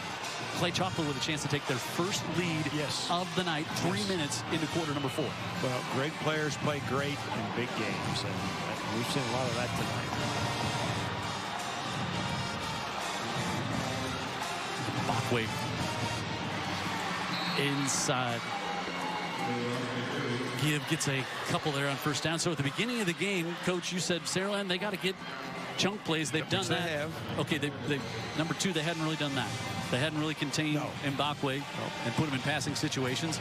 On the other side, Mbakwe, I'd say he's had a pretty outstanding game, sir. Yeah, I would say if you don't think that's an outstanding game, your standards are a lot higher than mine. And they have been able to pressure and disrupt. So, and you know, they've kind of limited the big plays offensively in the second half too. Home builders of Alabama, now they look for a big chunk play. Near side is back there, and now they're going to get Womble, who celebrates a little prematurely. Doesn't know there's a flag behind him. I think there's going to be a hold right there. That looked like that arm came out. See if they're going to call holding or pass interference before. Yeah, it's before the pass. I think it's going to be a hold. Yeah, I think he reached out and grabbed before the ball was in the air. And you know what? With that single coverage back here, maybe not a terrible penalty to take. No, you don't want to give up 6. Now, what this does, I mean, this 15 yards, not only does it give them a first down, but gets them out of the shadow of their own goalpost. Resulted the penalty. Gives them a lot more room to operate with. Let's take a look right here. This is going to be a fly pattern off the play fake right here. I don't know if we're going to see the grab or not. You can see that left arm got a pretty good hold on that. It could have been a pass interference for 15. They just called a hold for 10 because that ball was up in the air. But you can clearly see that he's definitely got a hold. At the 20. And Mbakwe, we saw some pressure there from Coleman in the middle to disrupt that one, and they drive Mbakwe back. Describe some pressure in the middle. I would say this looks more like a human avalanche right here. Yeah, I mean, look right here. I mean, there's a ton of white shirts that collapse the blocker, and Mbakwe and everybody else that's around. Antonio Coleman, the Bama commit. And then Isaiah Bowie to come in and help finish it off. Loss of 2 on 2nd and 12, but a hard count. First time I think we've seen Mbakwe use the hard count in the cadence tonight. Saves it for a most opportune time. You know, encroachment on the defense. Penalties 5 yards from the previous spot. First down. Well, you're also playing a quarterback. Second down. Let's see. You know, I never had much. Coleman, let's watch. I never had much patience with that penalty right there. I mean, let me ask you this, Jim. I ask you after this play. Give to the near side, Cave. Now making almost Ravers. It's another first down. Spins around to the near. Let me ask you a quick question. How many plays in the history of football since 1869 have started before the ball has snapped? None, right? And you know, if you're the nose guard, it seems like that would be important information to you. Watch the ball, right? I was going to ask, but you were talking about maybe Saraland's defensive line looking a little tired. It has to mentally tax you going against a quarterback like Jalen Mbakwe all night because of, you have to focus on so much more than a drop back quarterback say. Absolutely. And I mean, and the intensity of the interior play is not to be taken lightly either. Mbakwe on first down gets up to about the 42. And boy, they have done a great job. At the minimum, you think you can flip the field here. Well, and see on this play right here, now that's off tackle power right there, and you think pretty well defended, right? Second down and 6. So much difference between 2nd and 6 and 2nd and 8. I mean, you're ahead of the chains. You can run anything you want to in your playbook, and I mean, right now they are just going straight at the Saraland defensive interior. Compton motions to the slot at the top of the screen. Bachway with the give, and Chambers falls forward. Going to bring up third and about 3. It's up to about the 49. Now the again with the tackle. Now the other, excuse me, Jim, I didn't mean to talk over you. Now the other thing that can come into play here is as those safeties creep down. I mean, you're looking at 8 in the box now for Saraland. Don't forget that post route that we saw earlier in the game, because it's going to be one-on-one coverage out there. And the guy they'd like to get it to in the post is at the top hash mark, Mario Craver. See, look inside. I mean, you can see, that is a stacked box. There is nobody back deep. And then Bachway tries to power forward, and he's stopped right at the 45. All right, Coach, now he's 2 yards short.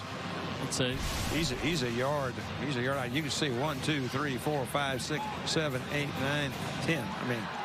Yeah, the only one was the corner matching up with Craver at the top of the screen. 10 in the box, and it's a.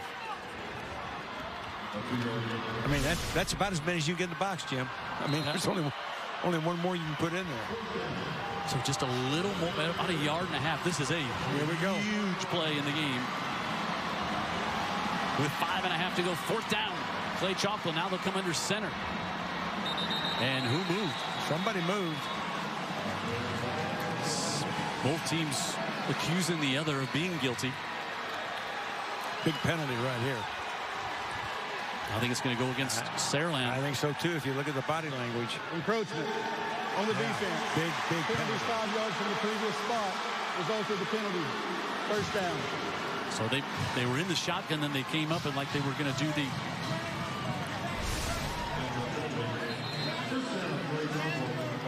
It's Coleman again. Yeah. Here again, the thing you got to do defensively. Oh, but I think Coleman was saying the center kind of leaned a little bit, and that's why he was saying they thought it was the other way. But regardless, it's a 1st down for Clay-Chalkville. And now Craver makes a move. Oh, what a move. Out. Mario Craver down to the 17-yard line, picks up. That almost looked like a cartoon. Where those guys run through the wall in a cartoon? But he is down. I don't know whether he's got a cramp or whether he was hit, but he runs right through that initial tackle. And he's all the way down to the mark at the 16. Less than 5 to go. Clay-Chalkville looking for their first lead and maybe another state championship. There's power in the simplest of actions, like one neighbor helping another, where everybody looks out for everybody else. Community is everything to the electric cooperatives of Alabama, and we're grateful for your trust to provide the energy you need, giving you the power to power on. Your Alabama Electric Cooperatives, empowering lives, empowering communities. When driving, share the road, not a post. Bad. Alabama has a code of the road, and knowing it helps you follow it. This is a message from your Alabama Department of Transportation. When driving, wear a seatbelt, not a filter. What? Alabama has a code of the road, and knowing it helps you follow it. This is a message from your Alabama Department of Transportation. Are you an enthusiastic sports fan? Want to have fun and get in on the action? Heck yes, that'd be awesome. Have great attention to detail? Want to stay active? Definitely. Want to give back to the student athletes in your community? Obviously, yes. Then you'd make an excellent high school sports official. We need more officials in Alabama, because with no high school officials, there are no high school sports. Sign up today at highschoolofficials.com.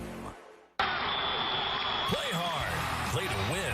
But when sports injuries occur, you can rely on Encore. Our professional team treats all types of sports-related injuries for athletes of all ages. Our licensed therapists work closely with the patient, your family, and physician to get you back into action quickly and safely. At Encore, we love to see you move. Log on to EncoreRehab.com for a location near you. You're watching the Alabama Super 7 Championships on APT. 6A state championship game. Let's watch here. Craver, and again, gets that speed going and Boy, that's a nice limp leg right there to step over that arm tackle right there. I think he just fell on the, you can see he fell right on the football right there, and I'm sure knocked the wind out of him. He'll miss a play and come back in for one. And children of Alabama's red zone here for Clay-Chalkville, looking to take their first lead of the night. Mbakwe to the 10, maybe the 11. Really nice concept there. You know, you motion to kind of an unbalanced look with all those receivers to one side, and then run the quarterback power back the other way. Got numbers there. Perfect night in the red zone for Clay-Chalkville. And also as the clock ticks down toward 4 minutes, Drew Gilmer and his squad in no hurry to snap the football. Not at all. I mean, and you know, I mean, that clock has become a factor. Stood up. Onsley. Good, tough interior defense that time. Cam Lafitte in there to make the stop for the Spartans. Tried to run that insert play again, but that time good penetration by the Saraland front. And have none of it. 3rd and 3 coming up for the Cougars. We're inside 4 minutes. 3rd and 3 for the lead with under 4 minutes left in the state championship game. 2 undefeated teams. This is a pretty good call right here. Saraland missed a field goal in this half. Hard count. Mbakwe doesn't draw him off this time, and that clock continues to run. Play clock inside 5. They're going to have to hurry to get this one off. Play clock at 0. They did not get it off. Did he get his timeout? There's a flag in the end zone, but I think Gilmer got the timeout. He did in the nick of time. That's heads up right there. Yep. Oh, correction.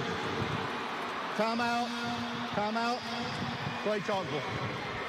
Their first of the half. That is a very wise timeout. As soon as that man came in motion, Gilmer started sprinting down the sidelines. A Alabama Natural Gas Association timeout here with 3:14 left. And Clay-Chalkville. Right, you know, you've got to assume that again, you know, it's going to be some aspect of that power game. You know, I wouldn't be surprised to see that speed sweep action again and that quarterback counter. It's been a really good play down here on the goal line for them. Yeah, ball at the far hash, so lots of room to the near side. Yeah, you know, football is such a Jekyll and Hyde game. You know, and you know, there's so many different personalities that the game takes on. I mean, it wasn't that long ago that we had a kickoff return, and boy, it looked like Saraland was rolling. Yeah, kickoff return, 3rd and goal from the 2 from Saraland to go up, potentially go up 14. Go up 2 scores, and now here we are. Yeah, I mean, I tell you got to give Clay-Chalkville credit. They have shown great mettle. Too tight look again. 3rd and 3. We'll see if Mbakwe comes back under center. No, he takes it. Snap on the left side, and he's going to be stopped at the 10. 4th down. Nothing. Coach, well, what do you do? You know, I think you got to kick a field goal. You got to get points, but I tell you, 3 is not going to be enough. I don't think. You know, you cannot risk going away from this drive with nothing. So when they snap it, it's going to be down inside 2:30. Ellison. Saraland does have all 3 timeouts left. Yep. Ellison, a 26-yard attempt here. And pretty good. Crowd below us tells you it's good. And Clay-Chalkville with 2:27 left has their first lead of the night. I would be surprised though if 3 is going to be enough. I mean, we might have more scores from both sides. Let's go back down on the sideline. Christina's on the Clay-Chalkville side. Christina, Yeah, Coach Drew Gilmer has enjoyed having former Clay-Chalkville head coach and current Leeds coach Jerry Hood on the sidelines. Once Leeds season ended, he's been helping out Clay every Friday night during the playoffs, picking up chairs. The friendship between these two coaches is more like a brotherhood. When Hood won Clay-Chalkville's state championship in 2014, he didn't get a ring. He didn't get a state championship ring for some reason. He wanted to make sure every player and coach got one. So when Drew Gilmer won it in 2021, he went to Leeds and gave Coach Hood a state championship ring since he didn't get one in 2014. Wow, cool story from Christina. Good deal. Down here in the Cougars sidelines. And a good man. 2:27 left. Ryan Williams has got an 85-yard kickoff return for a touchdown that started the second half. He's got 4 touchdowns on the night. His team now trails by 3. And this time it will be to the near side. They're going to try to pitch it back. Versing, of course, is Dylan Alford. That did not look good from the start. It was a very unusual kickoff return, I'll tell you. I thought for a minute, he was going to pitch it back to Williams. Right. And then he tries to run lateral and reverse his field, and that could not have worked out any better for the Clay-Chalkville Cougars. So here you are, 2:18. You need a drive. So, yeah, Dylan Alford takes it, and Ryan Williams is there. He was calling for it, and then now Alford, then it just started to, like, now you're in big trouble with the good coverage by Clay-Chalkville. And a little bit of frustration on that Saraland sideline, but 89 yards away. Lacey steps up, hit as he's thrown, hit as he throws, and incomplete. Lacey took a big hit from the backside there as Randall Cole. Now, because the Saraland attack has developed so one-dimensionally, those guys in blue now, those ears are laid back and they are coming. I mean, this is all rush first and react to the run if you have to. Yeah. And that's never a good sign when your quarterback has a piece of side hanging out of his face mask, I can tell you. Trying to get the turf here at Brian Denny away, and he gets it over to C.D. Gill. Gill makes a move and spins, and he'll get thrown out of bounds, and that's going to give them a first down. All right, and we got, I don't know whether we've got the flag. A face mask? Yeah, no, the flag's going to give Saraland a first down at the end of that play.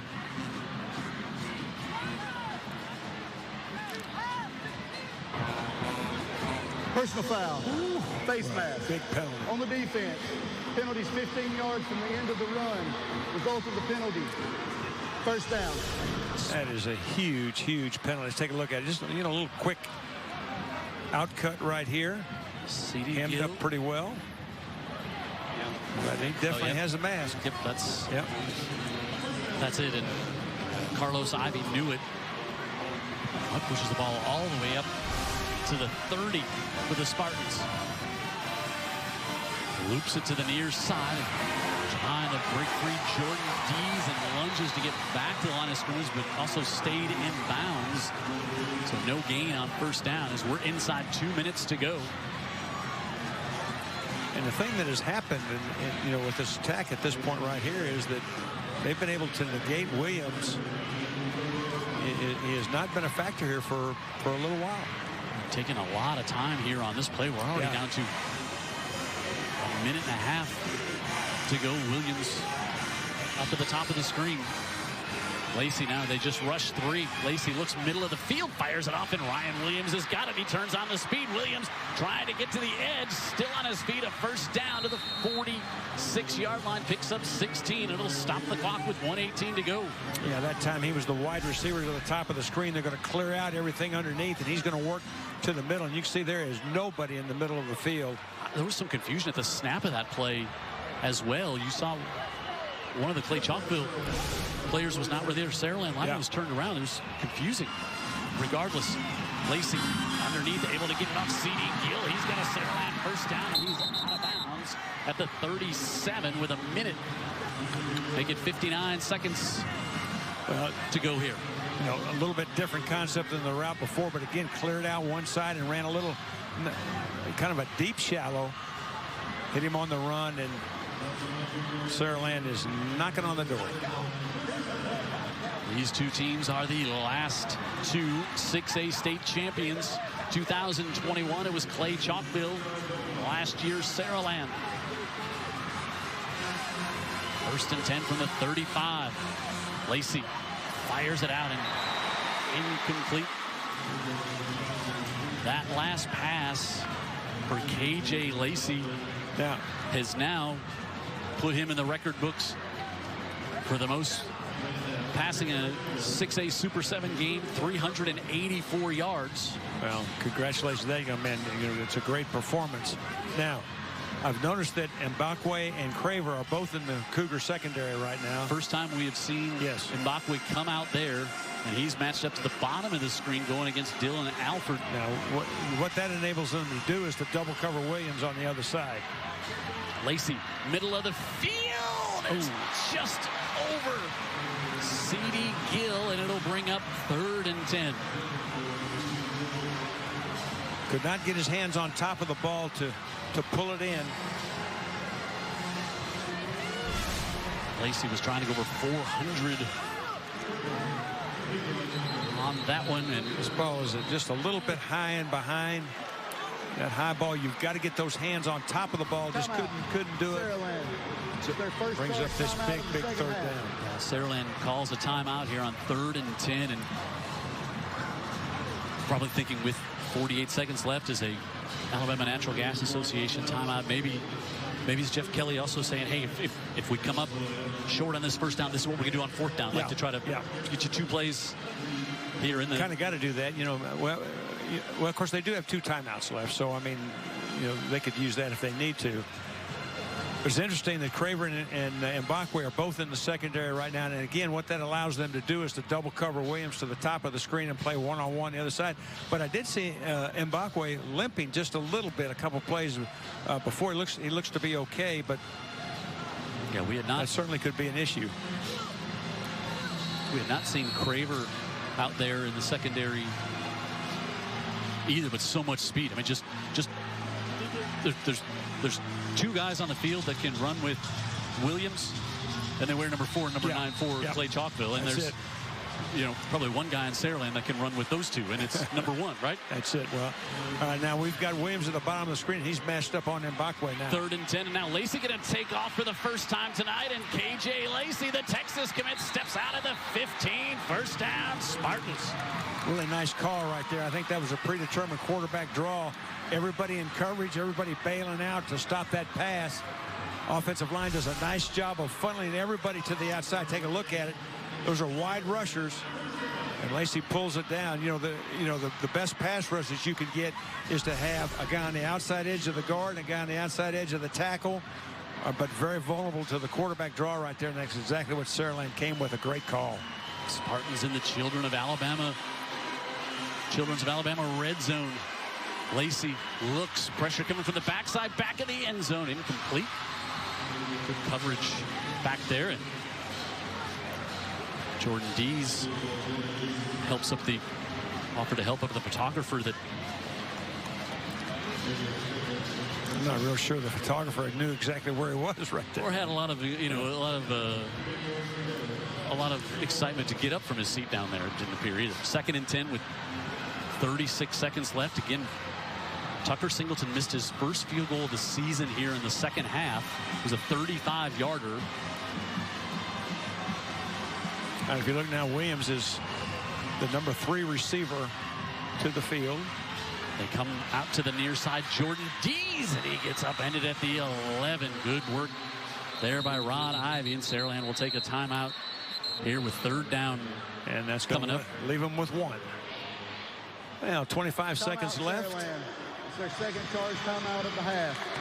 Timekeeper, please put 29 seconds on the game clock. You heard 2-9. Eric Scott. Thank you. Put 4 more seconds on the clock, up to 29. Well, Coach, you said 3 wasn't going to be enough. 3rd and 6 coming up here, and now if lots of interesting scenarios right here. If Clay-Chalkville can get it, if they can stop them, then if you're Jeff Kelly, then then you got to make a decision. So from here, it'd be about a 28-yard field goal. You wonder if Clay-Chalkville will bring some heat. You know, then very, very little blitz right here, and you really can't blame them. I mean, with the speed that Saraland has at receiver, those one-on-one coverages could get pretty dicey. But with this field compressed right here, you wonder if maybe they might dial it up and try to overload an edge. And Saraland missing their right tackle. Yes. Got injured in the first half.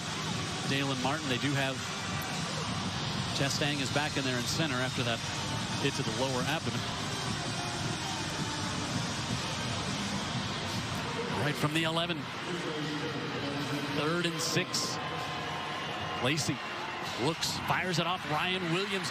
Williams wrapped up and dropped for a loss. 4th down coming up here. Well, I think you almost have to try the field goal now. And I think Jeff Kelly going to let the clock run down and try a field goal to tie things up.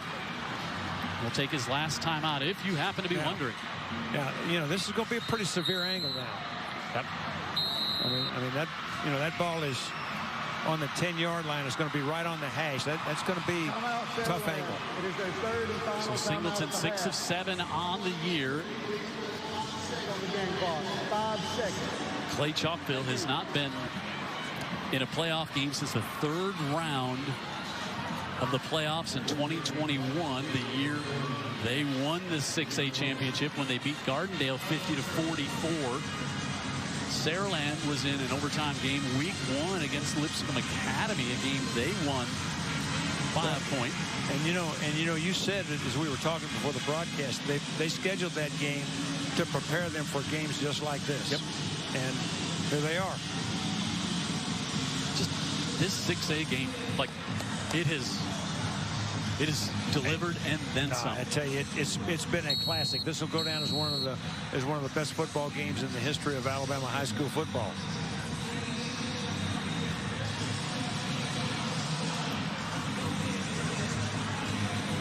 Coach, they have got the offense out here. Yeah, they do. They are saying we're going to win it on the last play of the game.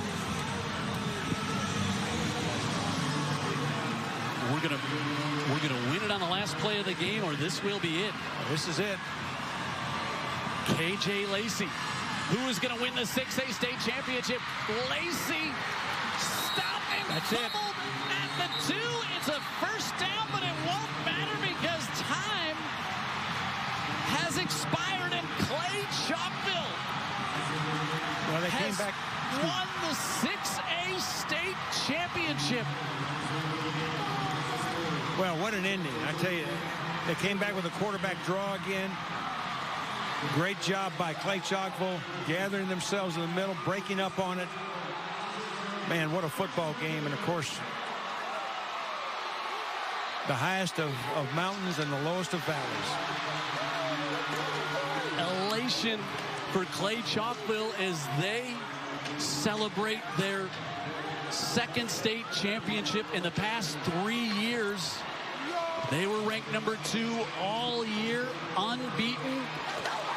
And they get the matchup with number 1 Saraland, and KJ Lacey is stopped 2 yards short of the goal line. And Clay-Chalkville trailed the entire game, or were tied. They got the field goal with a couple of minutes to go. Saraland missed a field goal in the 2nd half. You know, you could kind of feel it start to shift a little bit on those long drives, running right at them. And down on the field, Christina. Coach, just when you needed a defensive stance right there, walk us through what you saw on that. I don't know what happened. No, it was a great play. Defense made a great play. Man, what a ball game. I mean, hats off to Saraland and our kids, man. This is what it's all about. We're super proud of both teams, and we're just very fortunate we came out with a win. Talk about Mbakwe's play tonight. You got it done. Offense, defense, you name it. Yeah, what a special guy. All these fans that are going to be filling out this stadium watching him play over the next 4 years is going to be something special, and we're super proud of him. All right, thanks so much. Congratulations. Thank you. 2nd state championship for Coach Gilmer at Clay-Chalkville. They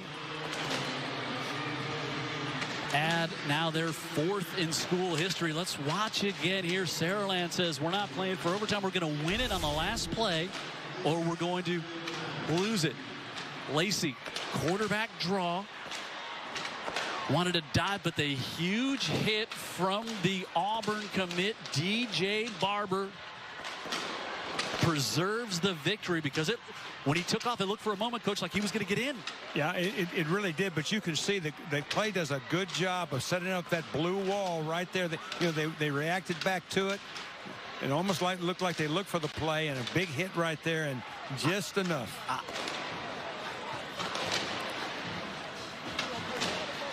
DJ Lacey, watch Carlos Ivy, number 7. He gets kind of in front of Lacey, and I don't think Lacey sees Barber coming from his right side. And don't minimize what Carlos Ivy just did, getting in front of Lacey, that allowed Barber to come in and make the tackle. And I'm assuming that was a called play, but it could have been that he saw the green grass in front of him and he just took it. But they went for the win. Great defensive reaction by Clay-Chalkville, and what a football game. Jalen Mbakwe, 152 yards through the air, 130 on the ground, 4 touchdowns on the night. And no offense to the pyrotechnic folks here, Coach, but those fireworks we just saw, they don't compare to what we just watched for the last 3 hours on the field here. I mean, it was nice and all that, but the real explosions were right down here on this field in a classic football game. That running attack of Clay-Chalkville, that offensive line, what a night they turned in. I know they had Christina talked about their season turned around with that big win over Thompson, but what a night they had on the offensive side of the ball tonight. No, they really did. Of course, 2 champions playing, and future teammates here at Alabama. Also, 2 of the fastest guys in the state right there in one frame. And I would say the future in this particular place right here is pretty good. And it's been pretty good for a while. Yeah, here. It has. It hasn't been bad. It has not been bad at all. But so, there's so much ebb and flow in this game. I mean, back and forth, and each team exerted their will. And of course, this is always the bad part of it. You can see, I mean, he sets a state record. I don't think that's probably too important to him right now, but one day it will be. And a great effort on his part. He's a junior. He's coming back. Coach, we talked about these, you and I, a little before the game, and look at Jeff Kelly over there talking to Jalen Mbakwe, and very classy, very, very classy. Kind words for that young man. We were saying, almost every high school football, you think about so many, I think it's 3% of kids go on to play in college after high school. So 97%, they don't get to play after high school. And think of just how select a group it is when you win your last high school football game. Oh, I mean, it is. It's the most select of all select groups. I mean, and there's something to be said to stand out there and know that you're the only one left. I mean, it's really, really special. Now, the other side of the coin is to get that close to it and not be able to, to taste that victory. It's the bitterest of fruit. It really is. Here is the play of the game. 4th down. Saraland thought they were maybe going to try to kick a field goal to tie things up. They let the clock run down to 5, and the ABC board play of the game was made by 2 different players. Carlos Ivy and DJ Barber team up to stop KJ Lacey. Big hit, ball came loose, but it didn't matter at that point. The clock was all zeros, and the Cougars,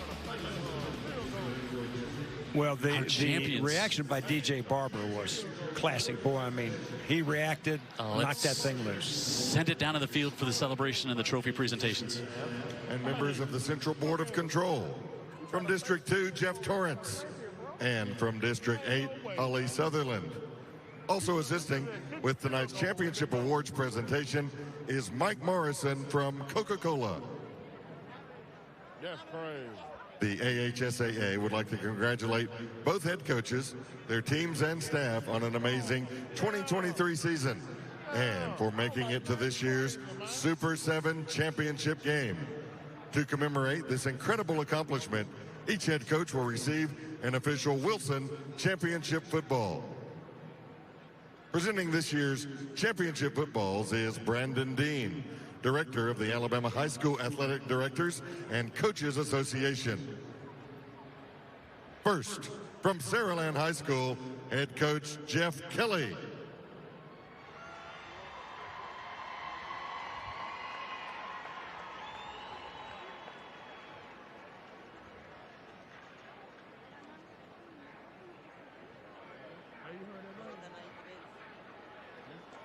Now, from Clay-Chalkville High School, head coach Drew Gilmer.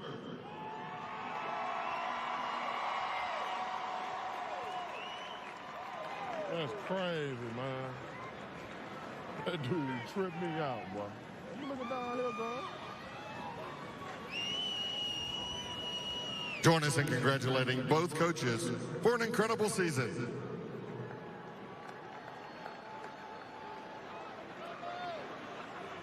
And now, please join us in welcoming Mike Morrison from Coca-Cola to the field, along with J.T. Lawrence, Assistant Director of the AHSAA, for the presentation of the Most Valuable Player Award.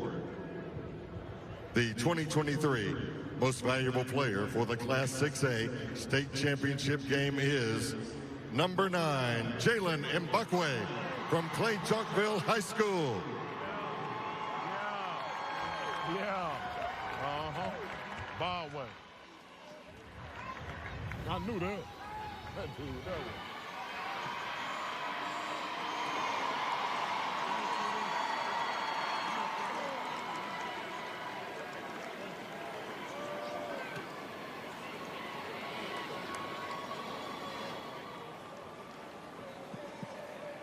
At this time, we ask that you please welcome Central Board Member Jeff Torrance from District 2 to the field, along with Kim Vickers, Associate Executive Director of the AHSAA, for the presentation of the 2023 Class 6A State Championship Runner-Up Trophy. Your 2023 6A State Championship runner-up are the Saraland Spartans, led by head coach Jeff Kelly.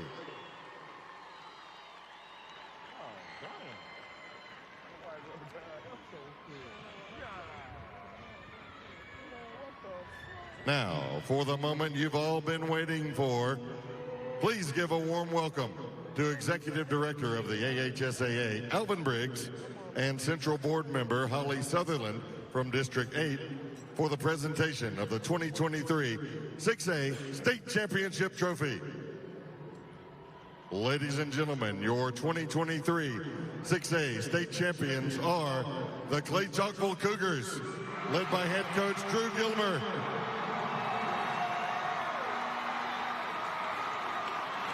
They did it, man. Talk about a moment you'll never forget if you're a young man dressed in blue tonight here, Coach. Well, there's no question about it. You know, as I said earlier, the tallest mountain in the deepest valley, and two heavyweights slugging it out, and just a little bit more Clay-Chalkville, just a little bit more. But in the end, it was just enough. I think one team makes a field goal, one team doesn't in the second half. That's not what won or lost the game, but it's like those little cumulative things. In a big game like this, you know it's going to be like that. Saraland 3rd and goal, down at the 2. Well, I really think the game turned when Clay-Chalkville was able to assert their running game and run right at Saraland. They seemed to kind of take control of the game then.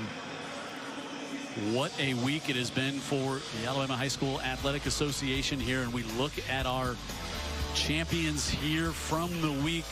Winona and Central Phoenix City on the flag football side. Central of Phoenix City, the first ever team to win flag football and the 7A in the same year. Clay-Chalkville, Gulf Shores, perfect on the season. Montgomery Catholic, the win earlier today. Yep. Mobile Christian, undefeated on the season. They're just fun to watch. And Leroy wins it as well. What a great story with Coach Kevin Skarbinski coming up down on the field. What a night.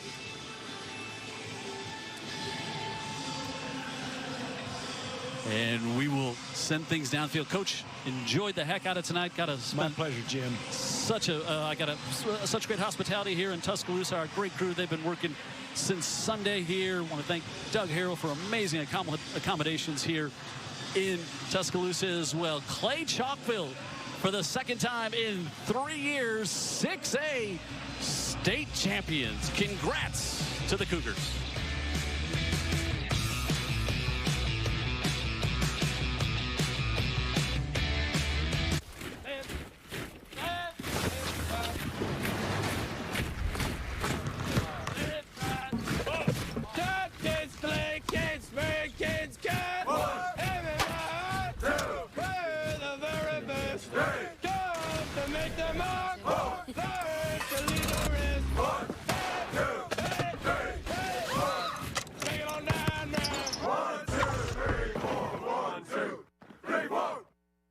Hey, I'm Mark Saliba, and I'm the president and CEO of Alfred Saliba Corporation.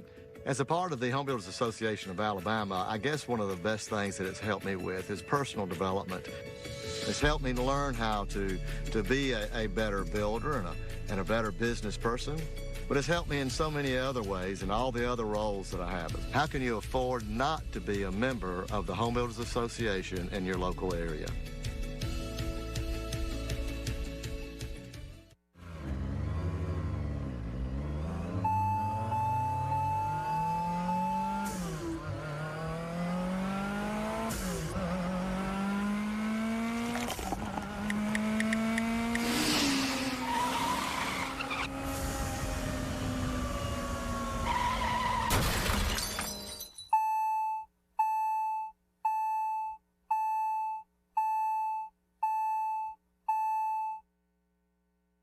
Sunbelt champion Troy meets Duke in the 76 Birmingham Bowl on December 23rd at Protective Stadium.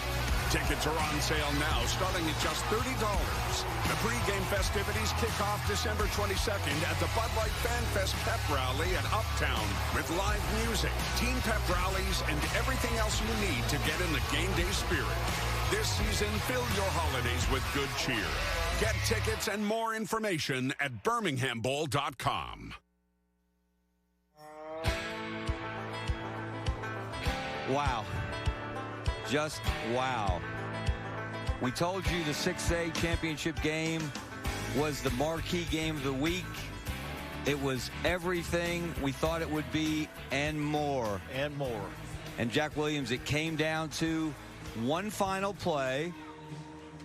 KJ Lacey, 4th down for Saraland.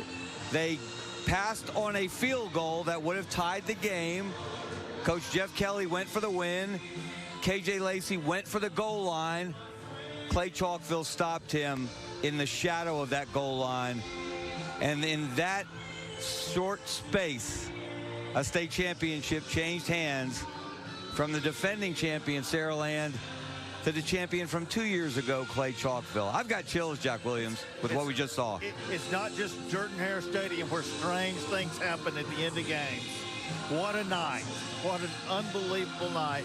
And when Clay-Chalkville kicked a field goal was, I think, two and a half to go, I thought, that's a lot of time with Saraland and all the athletes they've got. And Kevin, Ryan Williams is such a phenomenal talent. And we may hear his name called early on draft night in 4 or 5 years.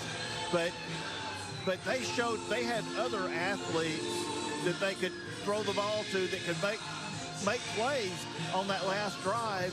And I'm sure they're rethinking that, going for it at this point. But you play big, and sometimes you win, and sometimes you come up short. The Clay-Chalkville defense came off those receivers and stopped an incredible quarterback with a great future, as you said, at the shadow of the goal line. The dreams were shattered in the shadow of the goal line. And everything you need to know about what this means to these young men. KJ Lacey did not get up for at least a minute, maybe 90 seconds. Coaches, teammates came to console him. He was distraught. He was inconsolable. He came up just short. He had done so many things to help them win the state championship last year, get back to this moment, did great things in this game, had a great run to get them close, and just came up short. And we've talked to so many coaches, Bill Clark, Jack Crow, DeJuan Walker, and they talked about the games that you lose haunt you. They keep you up at night. They wake you up at night. This game, I have a feeling, is going to haunt Jeff Kelly, the Saraland coach, for a long, long time. It certainly will, but they've done an awful lot, and they wouldn't have been playing for a state championship on the last play of the game had it not been for all that KJ Lacey had done all year long and throughout his entire career. That young man has nothing to hang his head about. He played phenomenal tonight. Set a state a Super 7 record for passing yardage. Yeah, the elite shattered the Super 7 record. The elite players were elite. KJ Yes, Lacey, absolutely. Ryan Williams scoring 4 touchdowns for Saraland, and Jalen Mbakwe, the MVP from Clay-Chalkville. Not his last game on this field. No. He's committed to the University of Alabama. He's going to create a lot more memories here in Bryant-Denny Stadium. We watched memories made all week long. Let's look at the champions that were crowned this week here at the Super 7. It started on Wednesday with not one but 2 girls flag championship games. Winona, we should have known this week started with an overtime game decided on 4th and 1. Samarian Franklin, 18-12. Winona beat Montgomery Catholic. A heartbreaker for the Knights. An epic memory for Winona. And now, then in the 6A, 7A girls flag game, Central Phoenix City dominant, won 25-0. Then the Central Phoenix City boys, they went back-to-back. They dethroned 4-time state champion Thompson. An upset in many people's minds. 21-19. Thompson missed a field goal in the 4th quarter. That could have won it. And a 2-point conversion. And a 2-point conversion earlier in the 4th. That would have tied it. But Central Phoenix City gets that blue map, and they end an epic run by Thompson, one short of the state record of 5 straight state championships. And then we move to Thursday, and Mobile Christian, 2 undefeated teams, just really put their foot on the gas, ran away from Madison Academy 55-28. Then in Class 1A, Leroy, one of the only two returning defending state champions to keep their title. They beat Coosa Christian in another thriller, 28-21. And then on Thursday night in the Class 5A game, Ramsey came up short. Gulf Shores wins their first state championship. Defeated the defending champion. Took down the defending champions, but Ramsey never gave. It was 21-0. Ramsey kept coming back, but Gulf Shores held them off. Congratulations to the Dolphins. And then today, Class 4A, Montgomery Catholic. They'd been so close. They'd been so good for so long. They broke through, and they did so. Finally. The score doesn't reflect. They won 35-0 over Cherokee County. That score does not reflect how close that game was. Valiant defensive stands by the Warriors again and again. They just couldn't hold the wall long enough. And then in Class 2A, Fife, they were able to defend their crown in just an incredible offensive performance, outscoring Reeltown. And again, that game, there were almost no punts. It was touchdown after touchdown. And Logan Anderson for Fife. It seemed like he rushed for over 250 yards. Seemed like he made every tackle on defense.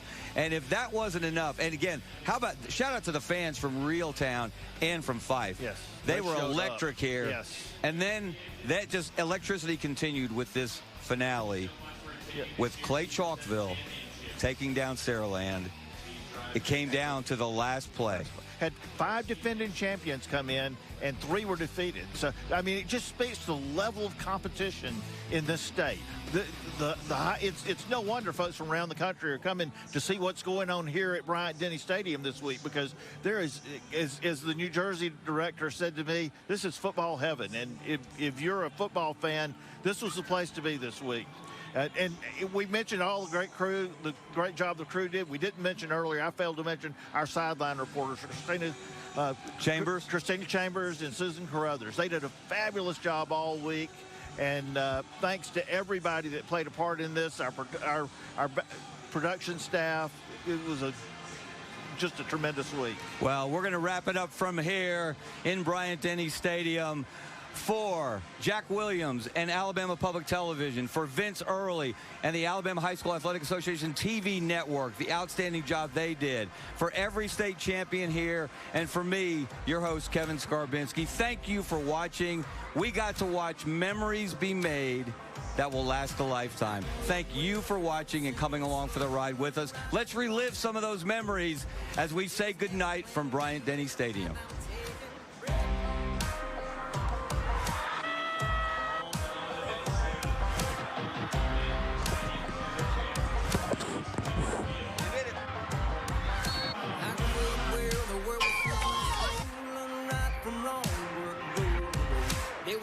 Plan B, just a path I'm taking, breaking on through on the road I'm making. I knew one day I'd get my shot, so here I am to give it all I got. This is the big time race, set go. Work so hard just to make this show. Under the lights, it's time to shine. Get your game face on, 'cause this is the big time. This is the big time.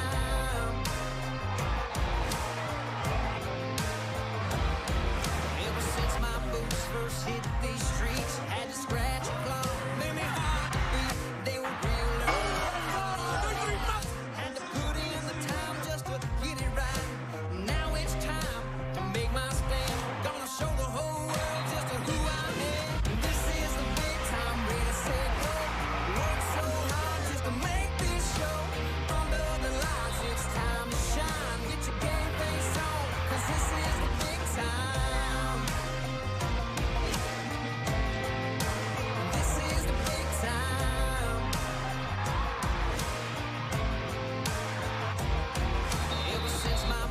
First hit these streets, had to scratch a claw, made me hard to beat. They were real early mornings and late nights. Had to put in the time just to get it right. Now it's time to make my stand. Gonna show the whole world just who I am. This is the big time, ready, set, go. Work so hard just to make this show. Under the lights, it's time to shine. Get your game face on, 'cause this is the big time.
Y'all to bring this back to the city?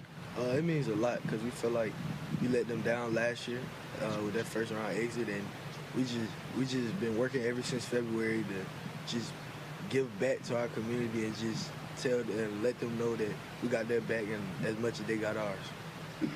Anybody else want to answer that? Yeah, I see it's just great to know that, you know, you're giving back to the community, you know, in the terms of bringing home another state championship where, you know, you can inspire and motivate, you know, the younger classes coming up that's getting ready to graduate over the coming years, and show them that if you work hard and you do what you're supposed to do and you come to work hard every day, you can win a state championship.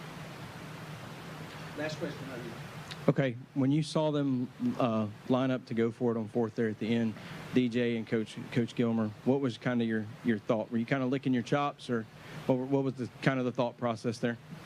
No, just make a play. You know, heck, I mean, it's right here, the ball's in our court. I mean, let's just go make a play. Let's be aggressive. Let's go make a play. Well, listen, Coach, I know y'all want to get back with your players, and there's going to probably be somebody wanting to grab you outside of the one-on-ones for just a minute. But congratulations. I know y'all want to get back. What a great championship game. Win, lose, or draw, it was one heck of a game. Appreciate and it's been a heck of a week, and it's partly because of what you guys do. Congratulations, and thank y'all. Thank you. Go Cougars. That game lived up to everything you were supposed to. It sure did, didn't it? That makes the coach's hair fall out. Well, I don't have any anyway, so. Coach, you made my hair fall out. Thank you. Appreciate y'all. Thank y'all, Coach. Hey, whose helmet? Whose helmet? Don't forget your helmet, guys. It don't fit me. I think I charge you for it.